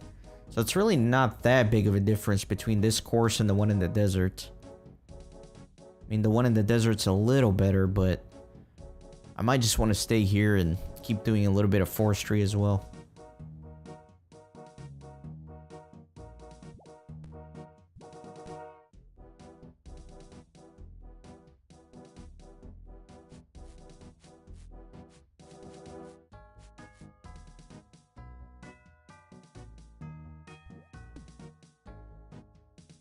So 35,000 an hour. I'm at 760.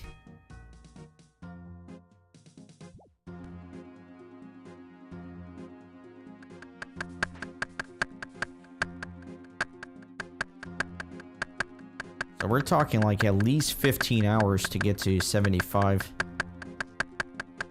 A lot of grinding.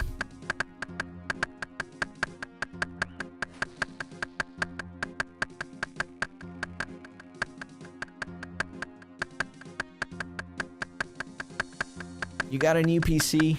Man, there's something so exciting about a new PC. I'm happy for you.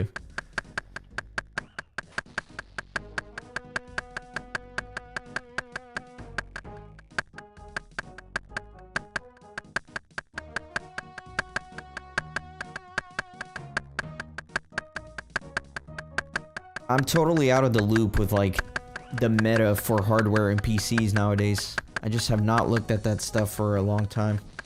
I got this computer. God, I don't even know when. I want to say it was like 2016. It was whenever I did the Moria season for Lord of the Rings Online. That was like the first season of Lord of the Rings Online that I did on this PC. So it's old. It's pretty old, but it's held up very well because at the time that I bought it, I went all out, man. I like maxed out everything.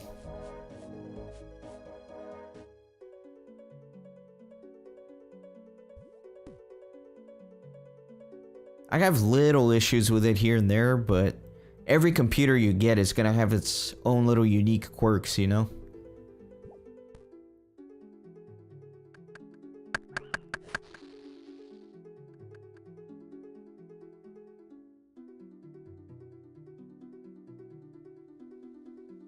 What's this Armored Core 6 thing?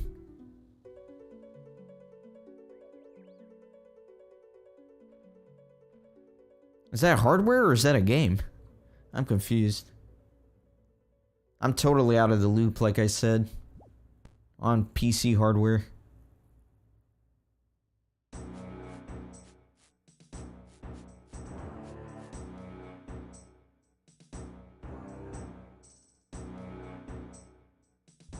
Oh, okay. I guess it's a game. You want to play that game on max settings? I don't know, Armored Core, right? It sounds like some fancy new CPU technology. Hopefully you can forgive me for being an idiot.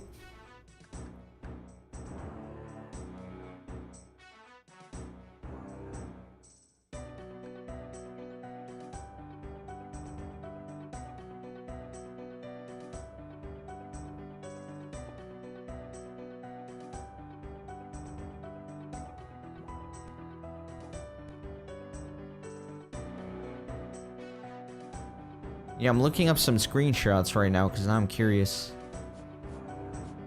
That looks intense. And that does look very demanding on a computer. So I could see why it motivated you to get an upgrade.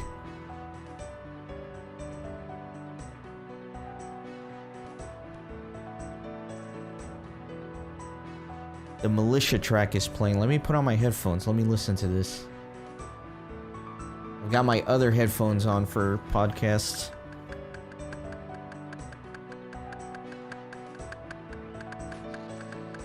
Yeah, that is nice.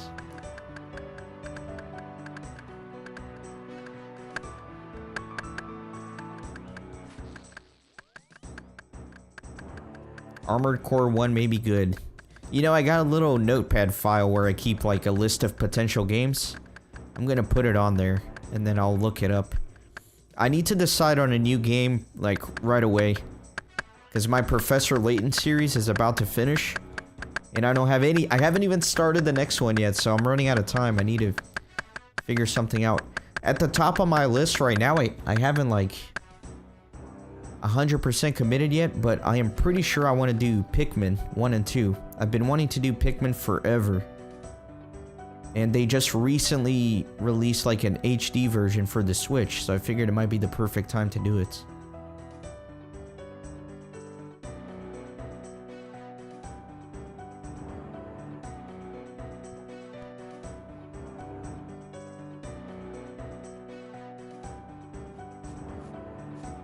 A 2 terabyte SSD. See, that's what I need in my life. That's the one thing I skimped out on when I got my computer. Like I said, I went all out on it. So the one place I tried to save a little bit of money was the hard drive. Got 320 coins from Rick Turpentine. So yeah, at the time I got a... God, I don't even remember. Like a 512 gigabyte hard drive, which is nothing. Especially when you're doing what I'm doing and you're recording like these gigantic videos in 4K definition. But I always figured, you know, if I'm gonna skimp out on the money anywhere, just do the hard drive, because you can always go back and buy a hard drive later, which is what I've done. Like, I have a bunch of external hard drives now. But yeah, like I was saying earlier, next time I do a PC, I'm gonna get some beefier hard drives and I'm gonna do a RAID configuration that's conductive to backups so that I don't have any issues with losing files or anything.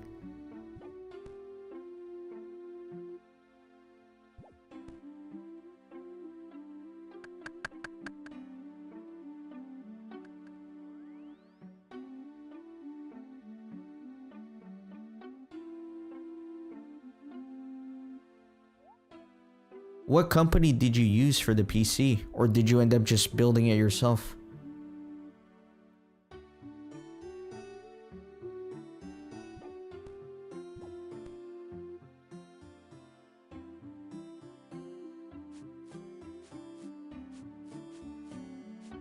MSI.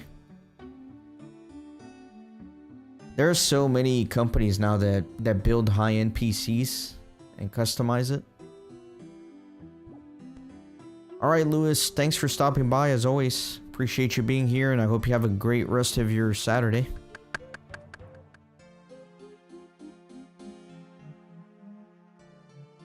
By the way, is it Lewis or is it Louis? Because I know it can be pronounced a couple of different ways.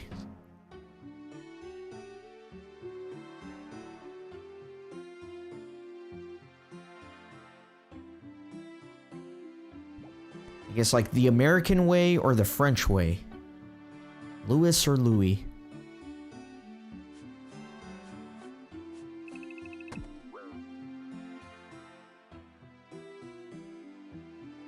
Okay. Louis with an S.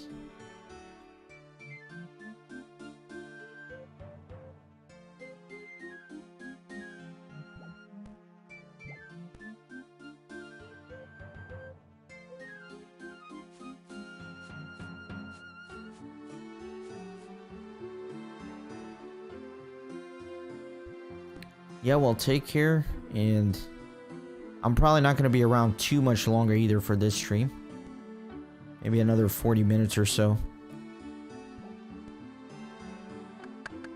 I'm trying to limit myself, you know? I've noticed that I'm getting a little too addicted, so I'm trying to be more disciplined. So I said no more than 3 hours for this stream, and I'm at 2 hours, 15 minutes. I could keep going, but I'm not going to.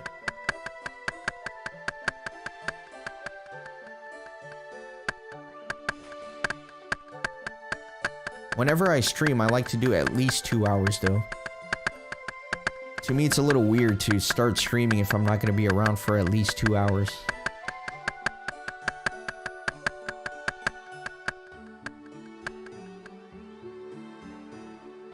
Yeah, I wouldn't worry too much about being behind on Lord of the Rings Online. That series is perpetual, you know, it'll always be there.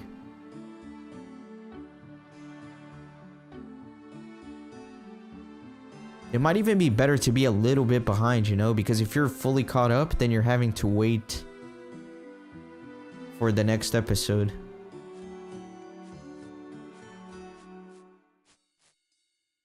Nice, Ed, you're on your way. It's gonna be a long journey, but it should be a lot of fun.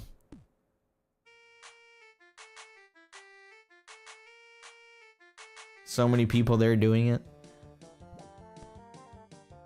Dude, I love that feeling. I miss that from an MMO. Like when new content comes out and you log in, and first of all, it's like the server is full, try again later. And then you finally get in and there's just like 1,000 people at the starting point of the new content. I miss that.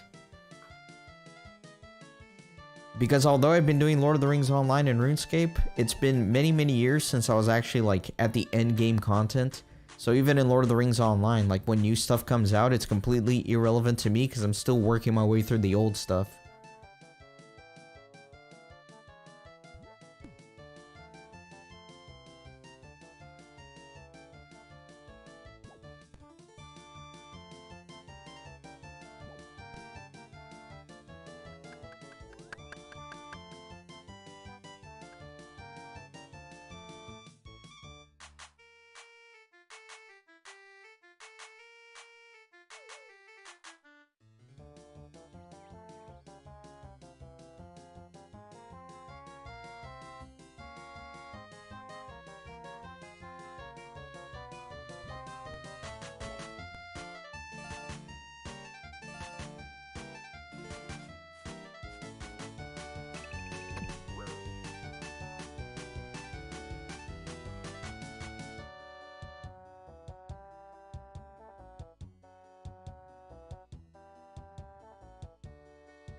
I didn't know that. That's actually really cool, I agree.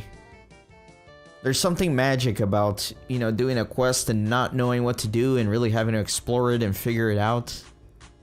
It's nice that they removed the temptation from just, like, turning on a tracker that tells you exactly what to do.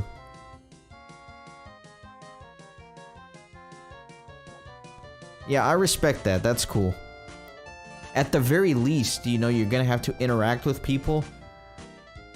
Like, if there's no guide telling you what to do, but you still want to cheat and not work it out on your own, I guess.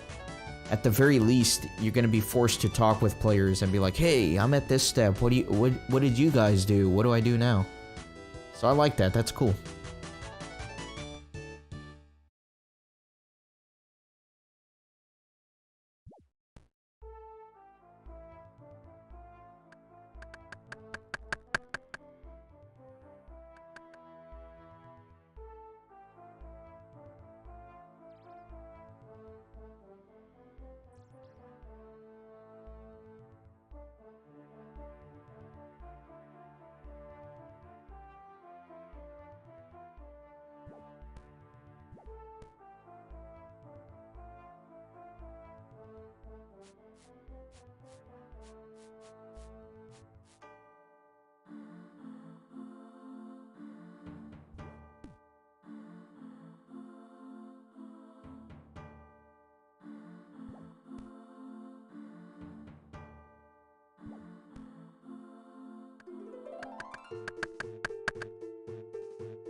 Yeah, there are 4 big bosses in that quest. I know that much.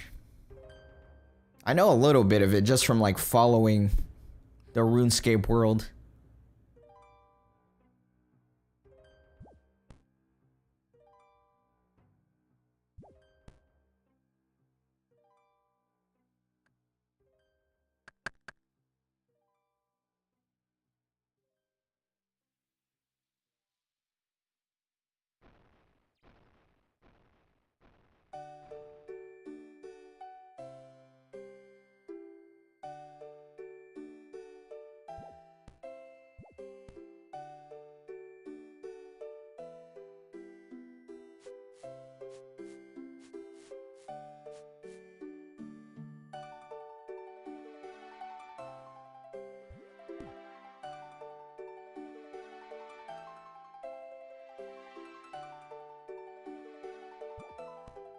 Yeah, I've certainly noticed that. They do a great job incorporating every aspect of the game into the new contents. In general, anyway. I've definitely come to appreciate that. And I was kind of going through the developer blog for the new sailing skill that they might introduce. And that definitely seems to be a big part of it as well. They spent a whole lot of time discussing how they're going to integrate that with the content in the game already.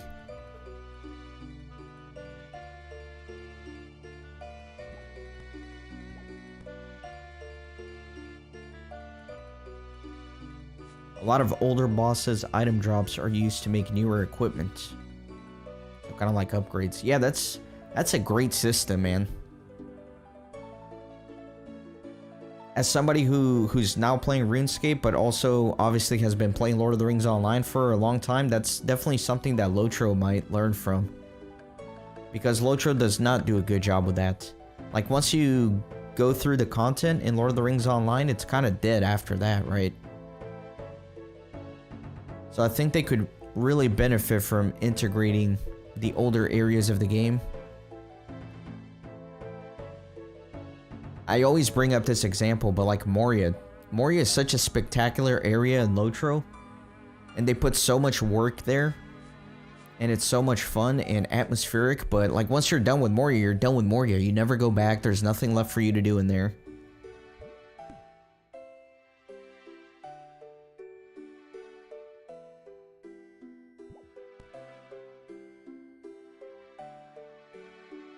Yeah, that's really cool. So you get the leather from a boss and put it in old gloves from older content to make something even better. That's a great system. Very smart of them.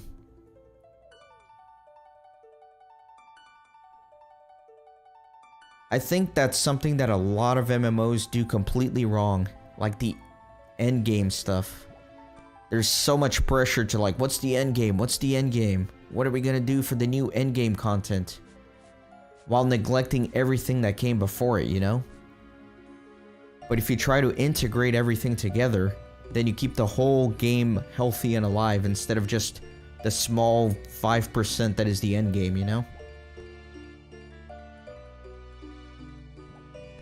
So I haven't been able to witness much of that so far in RuneScape, obviously, since I'm just starting out, but very nice to hear you talk about that.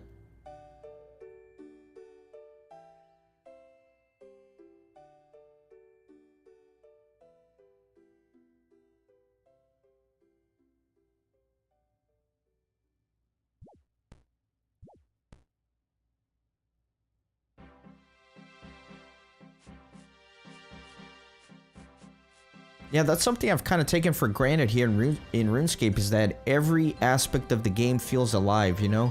Nothing's outdated.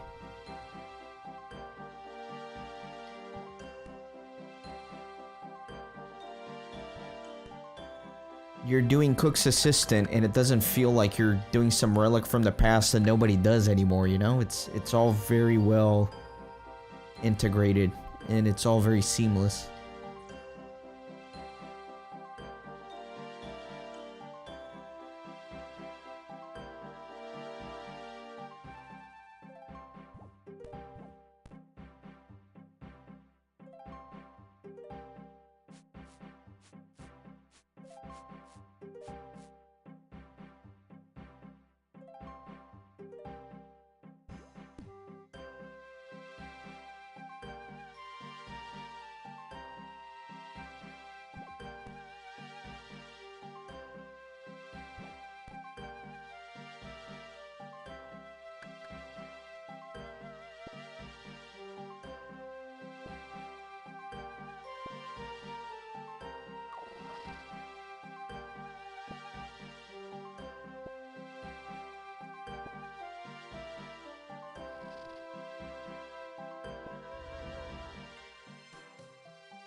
Right, the progression in the game is very well balanced, I think.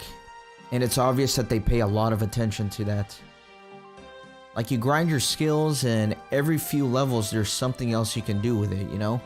Whether you're upgrading how you can use that skill, or you're upgrading the rewards you can do it, or it unlocks a minigame, or it unlocks a quest. It's all very, very well done.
Yeah, so far it's been nice to be able to be self-sufficient. There's a challenge, of course, to it, right? Some things are not very easy to get, but most things so far are possible to get as an Iron Man.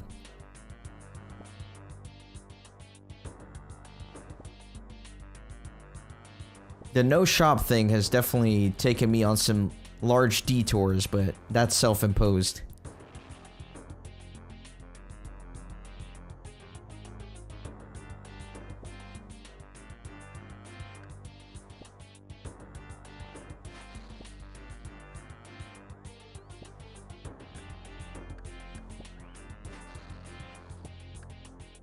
Yeah, if you really sit down and look at it, RuneScape and Jagex, they're just the masters of the MMO. They're doing it right. But I'm not like an MMO expert. I've played a handful of MMOs and I really enjoyed them, but I know there are people that have like tried every single one of them and would be much better qualified to talk about this. But from my experience, RuneScape does it right. There's a reason why the game is still around, and one of the most popular MMOs out there.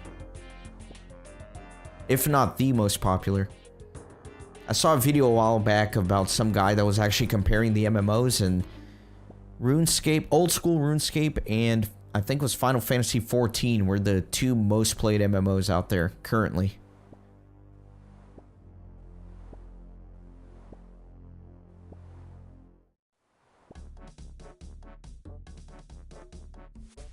Yeah, I think like this almost sandbox element to the game has really given it a quality of life. And by sandbox, I mean like the Iron Man accounts and the way that people can create their own restricted accounts and play the game that way.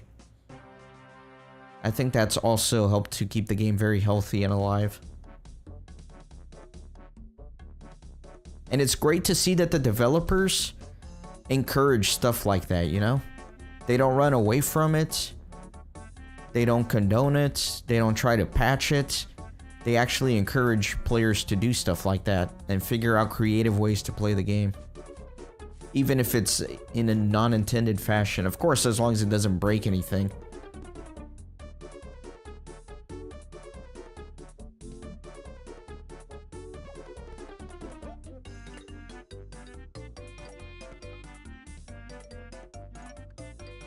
Yeah, Diablo 4. I mean, that's very recent and there's lots of hype for that. I guess that is an MMO, right? I'm thinking of like classic MMORPGs, but I guess nowadays you could definitely count Diablo 4 as an MMO.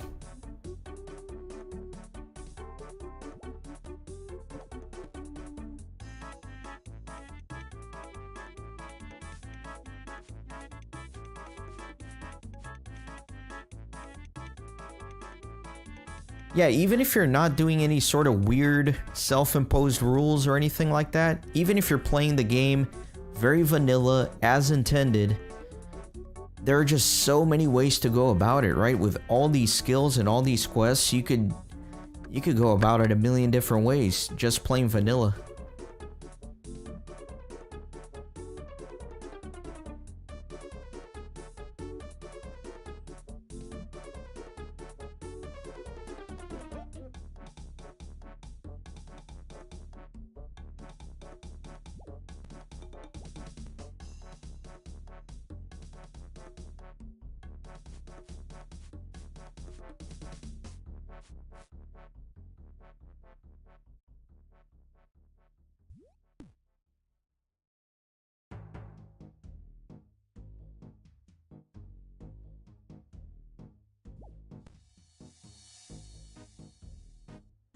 Yeah, you're right about that. It's not like they hired this big team and try to figure out, you know, how do we build a game?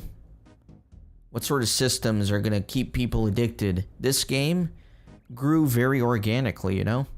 It was just some super nerd in his basement and his brother that started this game. Completely out of love and passion. And it just slowly grew over time to what it is, always keeping the essence of what it was meant to be. You're never gonna get that anymore.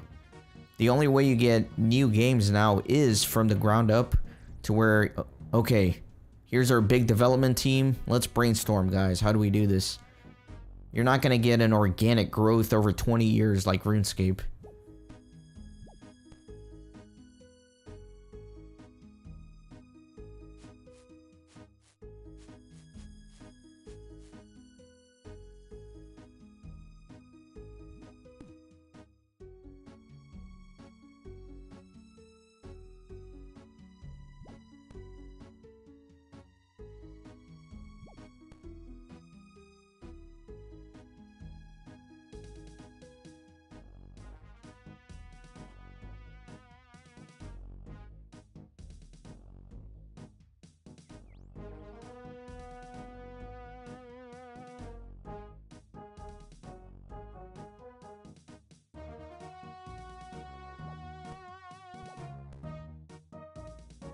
I wonder what he's up to, Andrew, the guy who originally made the game. I haven't looked up any info on him. Anybody know what he's been up to ever since he sold the game and the company?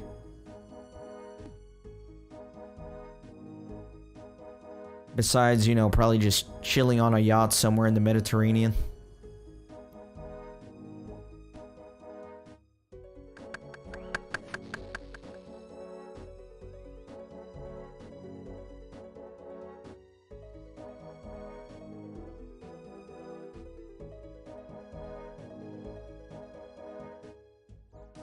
Yeah, I agree, Ed. This is why this game is actually very refreshing for me.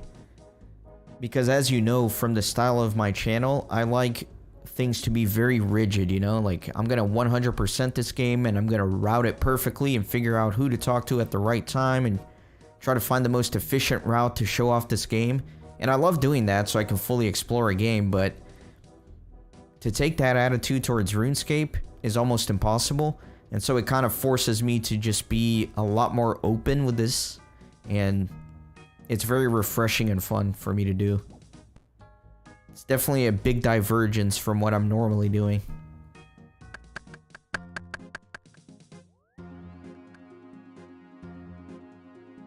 This is just a lot more creative and carefree and playful.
Yeah, I definitely know what you mean. Because every once in a while I get a comment on like my Lord of the Rings Online series. Somebody commenting on one of the early videos and saying, hey man, this game looks awesome. I've been inspired to start playing. And then I start to get excited for them knowing the journey they have ahead. So I know what you mean.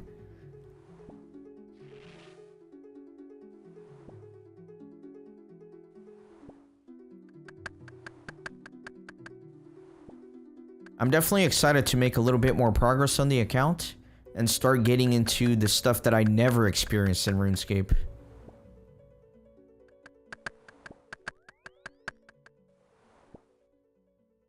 I guess if I had to quantify like how far I ever got into RuneScape, I would probably say like very, very early mid-game, maybe. I don't know if that's an accurate classification, but that's my best interpretation. So I'm eager to get to that point and beyond it.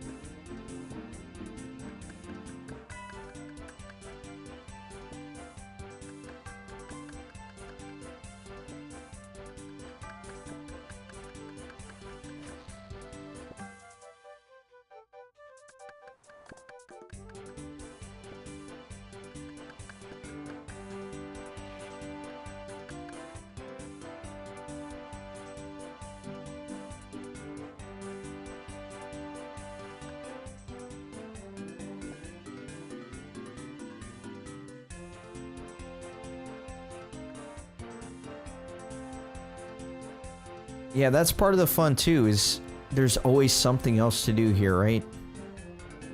I don't think there's a single person in Old School RuneScape that has done it all. Well, maybe there is, but that's gonna be a rare breed.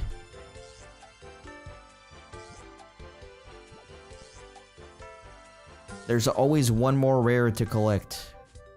One more boss to kill. One more pet to find. And then, of course, with the updates, you know, there's always that new quest that's coming out next month or something.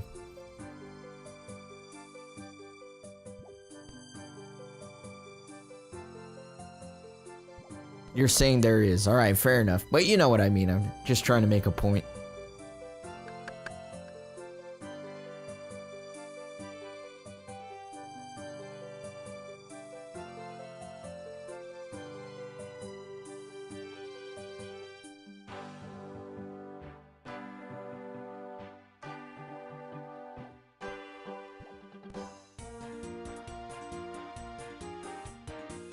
But yeah, overall, this is just such a great MMO. There's a reason why there's that meme that nobody truly ever quits RuneScape, right?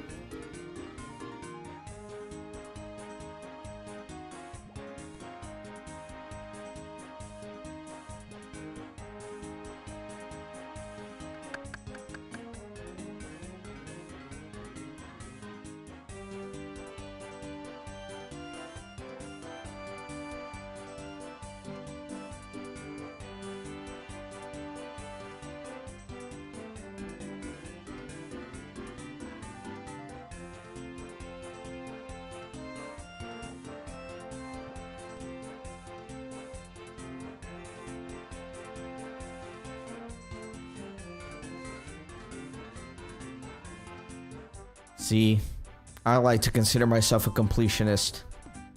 So I might need that cape one day. In a couple of decades or something.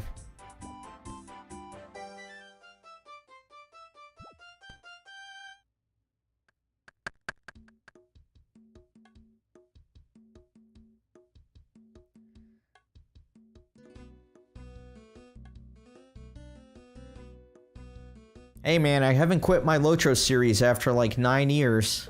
So don't count me out. It might take me a long time, but I might get there one day.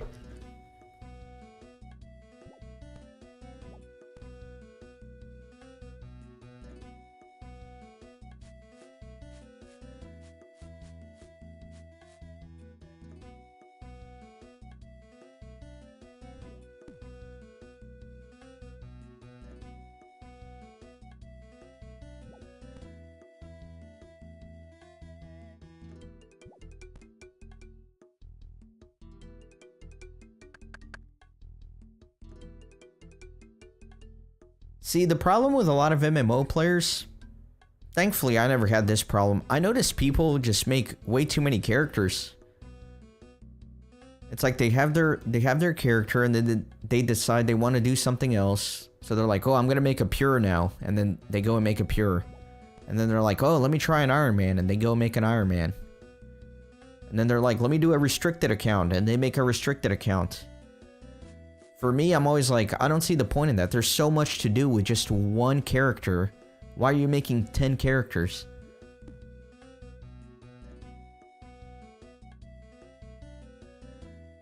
So I feel like while most people that could get a completionist cape, instead of doing that, they just make a new character instead and grind on that. But for me, I don't think I'll ever do that. I'm just going to stick with my one character because there's so much to grind.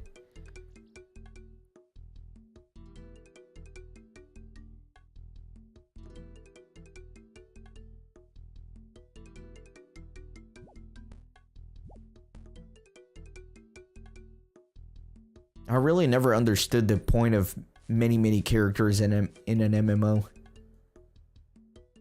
Especially in RuneScape. Like in Lord of the Rings Online, for example, okay, you have the different classes, so maybe you enjoy being a hunter, but sometimes you want to play as a champion. I could understand that a little bit. But in RuneScape, it's all the same, you know?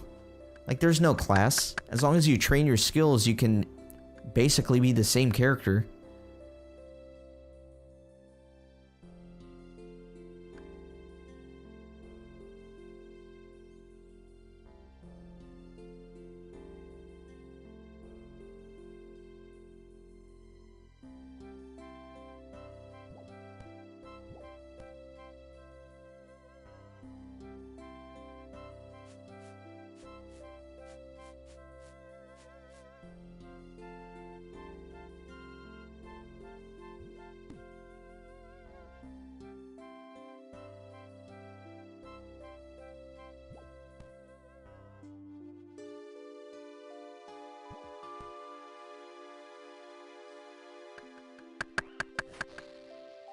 Yeah, you're right. That's actually a very good point.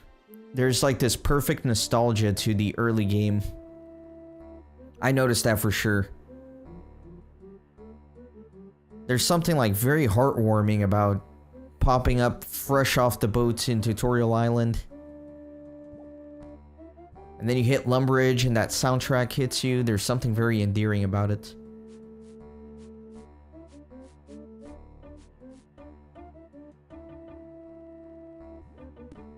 I know I keep comparing to Lord of the Rings Online, but even there, like, my favorite regions of the game are always the early regions. So I guess I see the appeal of making a new character so you can re-experience that.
Ah, Drasham, welcome in. So you're a multiple alt kind of person. So yeah, let's get your perspective on this. What's the appeal for you of having a lot of alts? We've talked about, you know, like playing different classes depending on the MMO. And then we've talked the nostalgia of early game. Are those the reasons for you, or is it something else?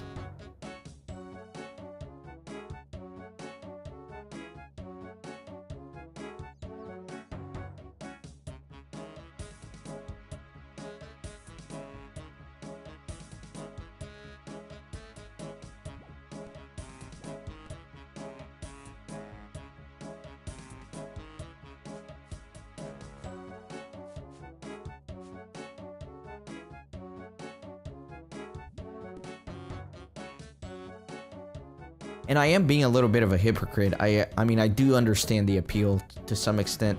I was even thinking that when the Mariner class comes out in Lotro, I might unofficially just casually stream that a little bit without any specific goal in mind.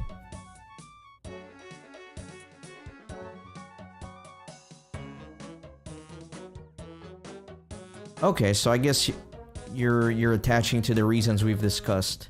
Like experiencing different classes and the early mid-game stuff. That makes sense.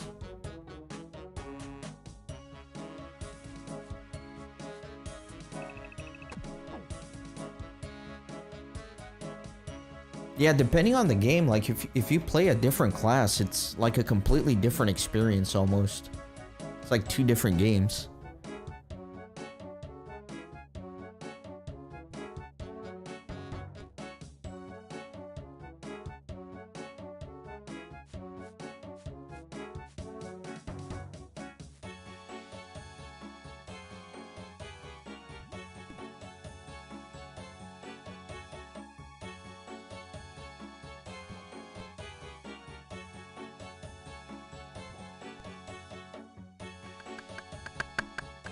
Sometimes when I'm recording Lotro, I get a little nostalgic. I'm like, man, I kind of want to go through the Shire and Ered Luin and Bree again.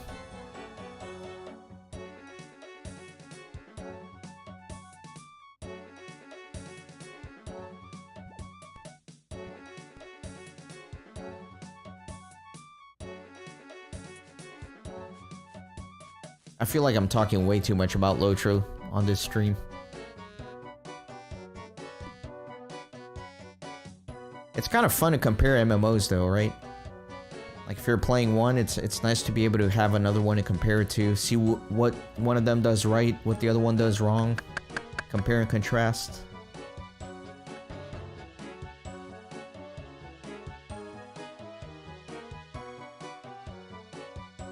Yeah, you're right, Drasham. It can be completely different depending on the class.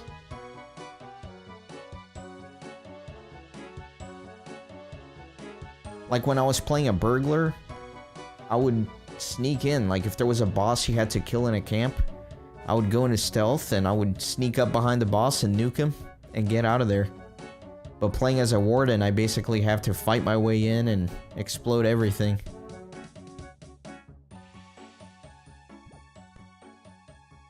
Two completely different experiences.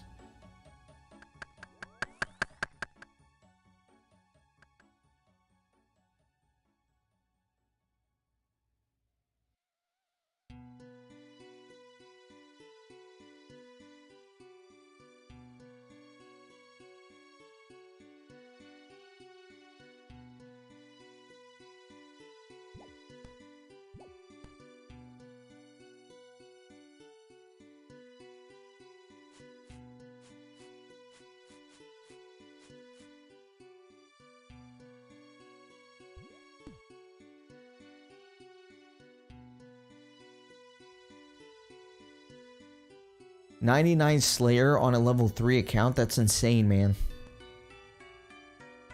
What kind of masochistic challenge is that?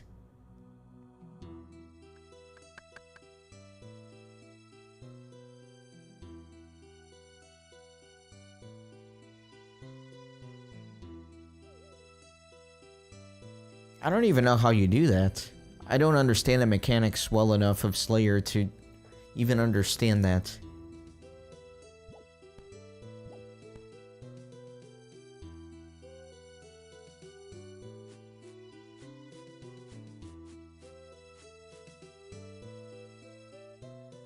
Because the only way to train Slayer is to kill monsters, right? Obviously not if there's a level 3. I'm trying to figure out how he did that.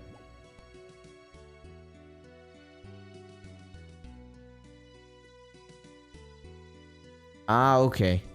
So you get like a magic lamp equivalent or something like that from certain minigames.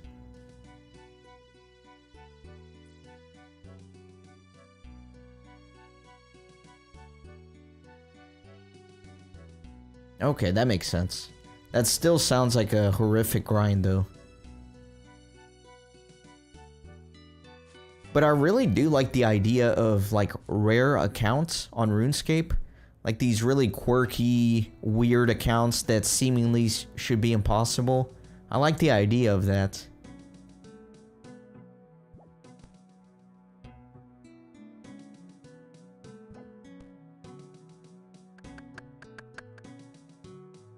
It's almost like a collector's item, you know? It's like, hey dude, I got a 99 Slayer 3 combat account.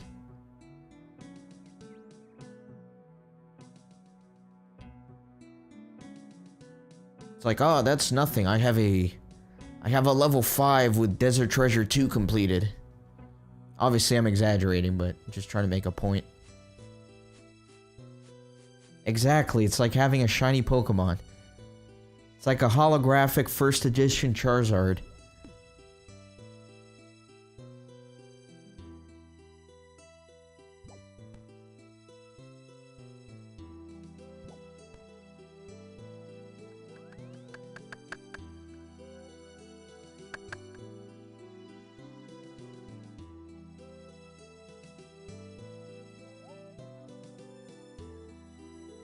Man, I get a little sad whenever I make a Pokemon card joke. Because I used to be really into that as a kid. And I got rid of my collection. I don't even remember what I did with it. I hope that I gave it away and not threw it away. But either way, I hate that. I hate that I did that. I had some good cards in there that are probably worth a lot of money today. Ed, absolutely. Gen 2, I am going to do. It's not have I considered it. It's I will. The only question is when. You know my channel by now. You know I have way too much on the plate and too many things that I want to do. So everything kind of gets diluted, you know?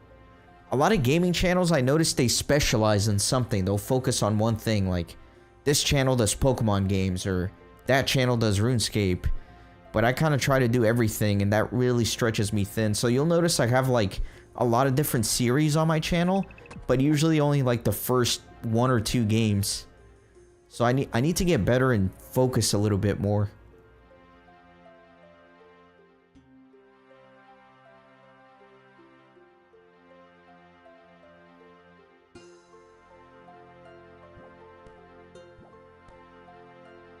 Yeah, I know a big portion of my audience is Lotro Drasham, so I really want to try to figure out a way to incorporate streaming with Lotro. So I'm trying to figure out what I can do. I think definitely once I'm actually caught up in the content, I can stream stuff like whenever I'm grinding for endgame stuff. That'll be good stream content, but I don't know. Yeah, Generation 2 is going to come eventually. I've talked about this already during some other streams, but I did promise my audience that in 2023 that there will be 1 video per day. So admittedly, I am struggling to keep up. Like I said, my Professor Layton series is about to finish, and I haven't started something else yet. So I'm struggling to keep up with that promise. And so it's not like I can take a lot of time. Like there's no way I can finish Gen 2 Pokemon in time. So right now I'm in the mode where I'm like trying to find games that I want to do, but at the same time will be very easy and quick for me to record. And so once 2024 comes around, I'm going to slow down a little bit, and that way I can take more time doing games. So that's probably when I'll do Generation 2, is when I can actually sit down and take a lot of time to be able to do it and do it right.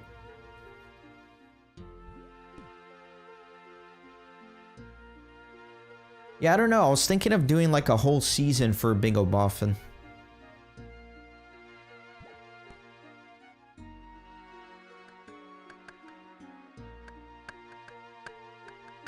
I could always do PvMP and stream that. I don't know how active that is nowadays.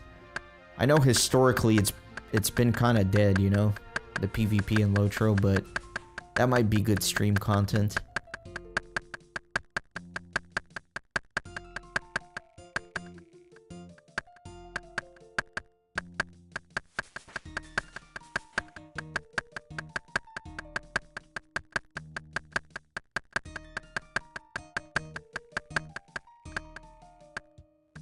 Old platformer games? Like, give me some examples.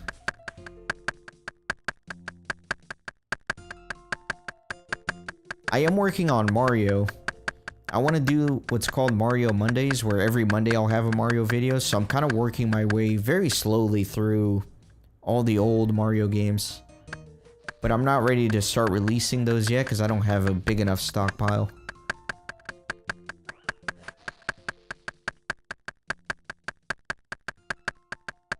Spyro, Crash Bandicoot. Yeah, those are fun games for sure. I haven't specifically thought about them, but they're definitely like up my alley in terms of what I enjoy. I'm pretty sure, I haven't pulled the trigger on it yet, but I'm pretty sure the next game after Professor Layton is gonna be Pikmin. I said it earlier this stream, but it's a game I've been wanting to do for a very long time, and since it just got recently re-released in HD for the Switch, I think it's a good time to do it.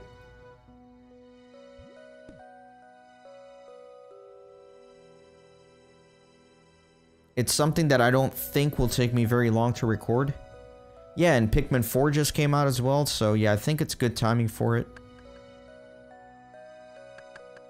I actually have a lot of history with Pikmin. I've never played it, but I've always wanted to. I got my GameCube, if I'm remembering correctly, it was February 2002 I got my GameCube. And I spent like every last cent that I had on it. Because I was a kid, right? I didn't have any income, so I was just like saving up money from whatever I could. And I really, really, really wanted to buy Pikmin, but I had no money for it after I bought the GameCube. I had bought other games like Wind Waker and stuff like that. So I always wanted to play Pikmin, but I couldn't afford it. And then just something that I never got around to. So I think it's going to be very nice to finally play it and beat it.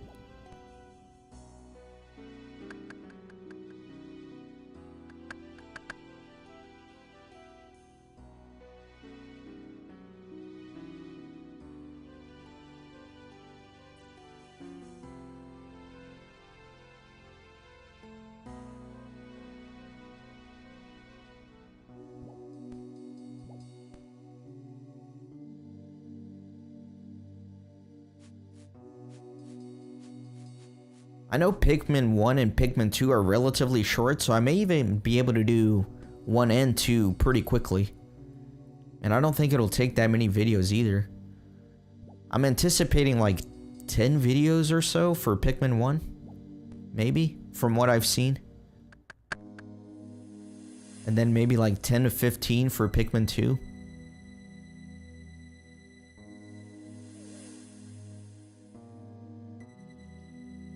I also have some games on my hard drive that I started but never finished, so maybe I'll take a look at that and see if there's one in there that I could finish pretty quickly.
All right, Ed, thanks for stopping by again. Sorry, I was talking to you there, but my microphone was muted. I keep doing that.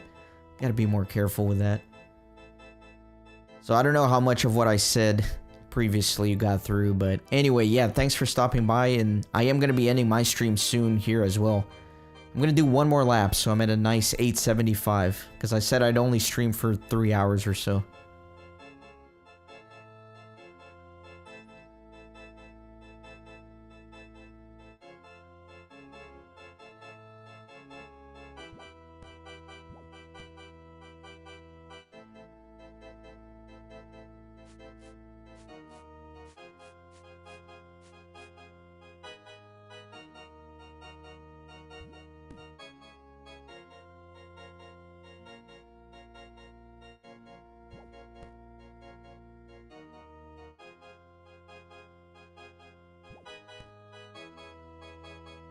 Alright, my friends, I don't know if there's any of you left in here, but I am going to call it a stream. Thank you so much for watching, whether you just watch the videos or you pop in the streams. If you lurk, if you leave it open, muted in another tab, however you interact with this, I appreciate you, especially if you do come in here and chat. I hope you had fun. I was able to get, what, 100,000 agility experience, so that's pretty good. Just as a reminder, there is an episode coming out. Episode 22, I'm doing the Temple of the Eye quest. So obviously it was recorded. I recorded it like 2 days ago, so before this stream, but that's going to be out. I think I scheduled it for about an hour from now, so there's that. And yeah, see you next time, whether it's a video or a stream or somewhere else. See ya.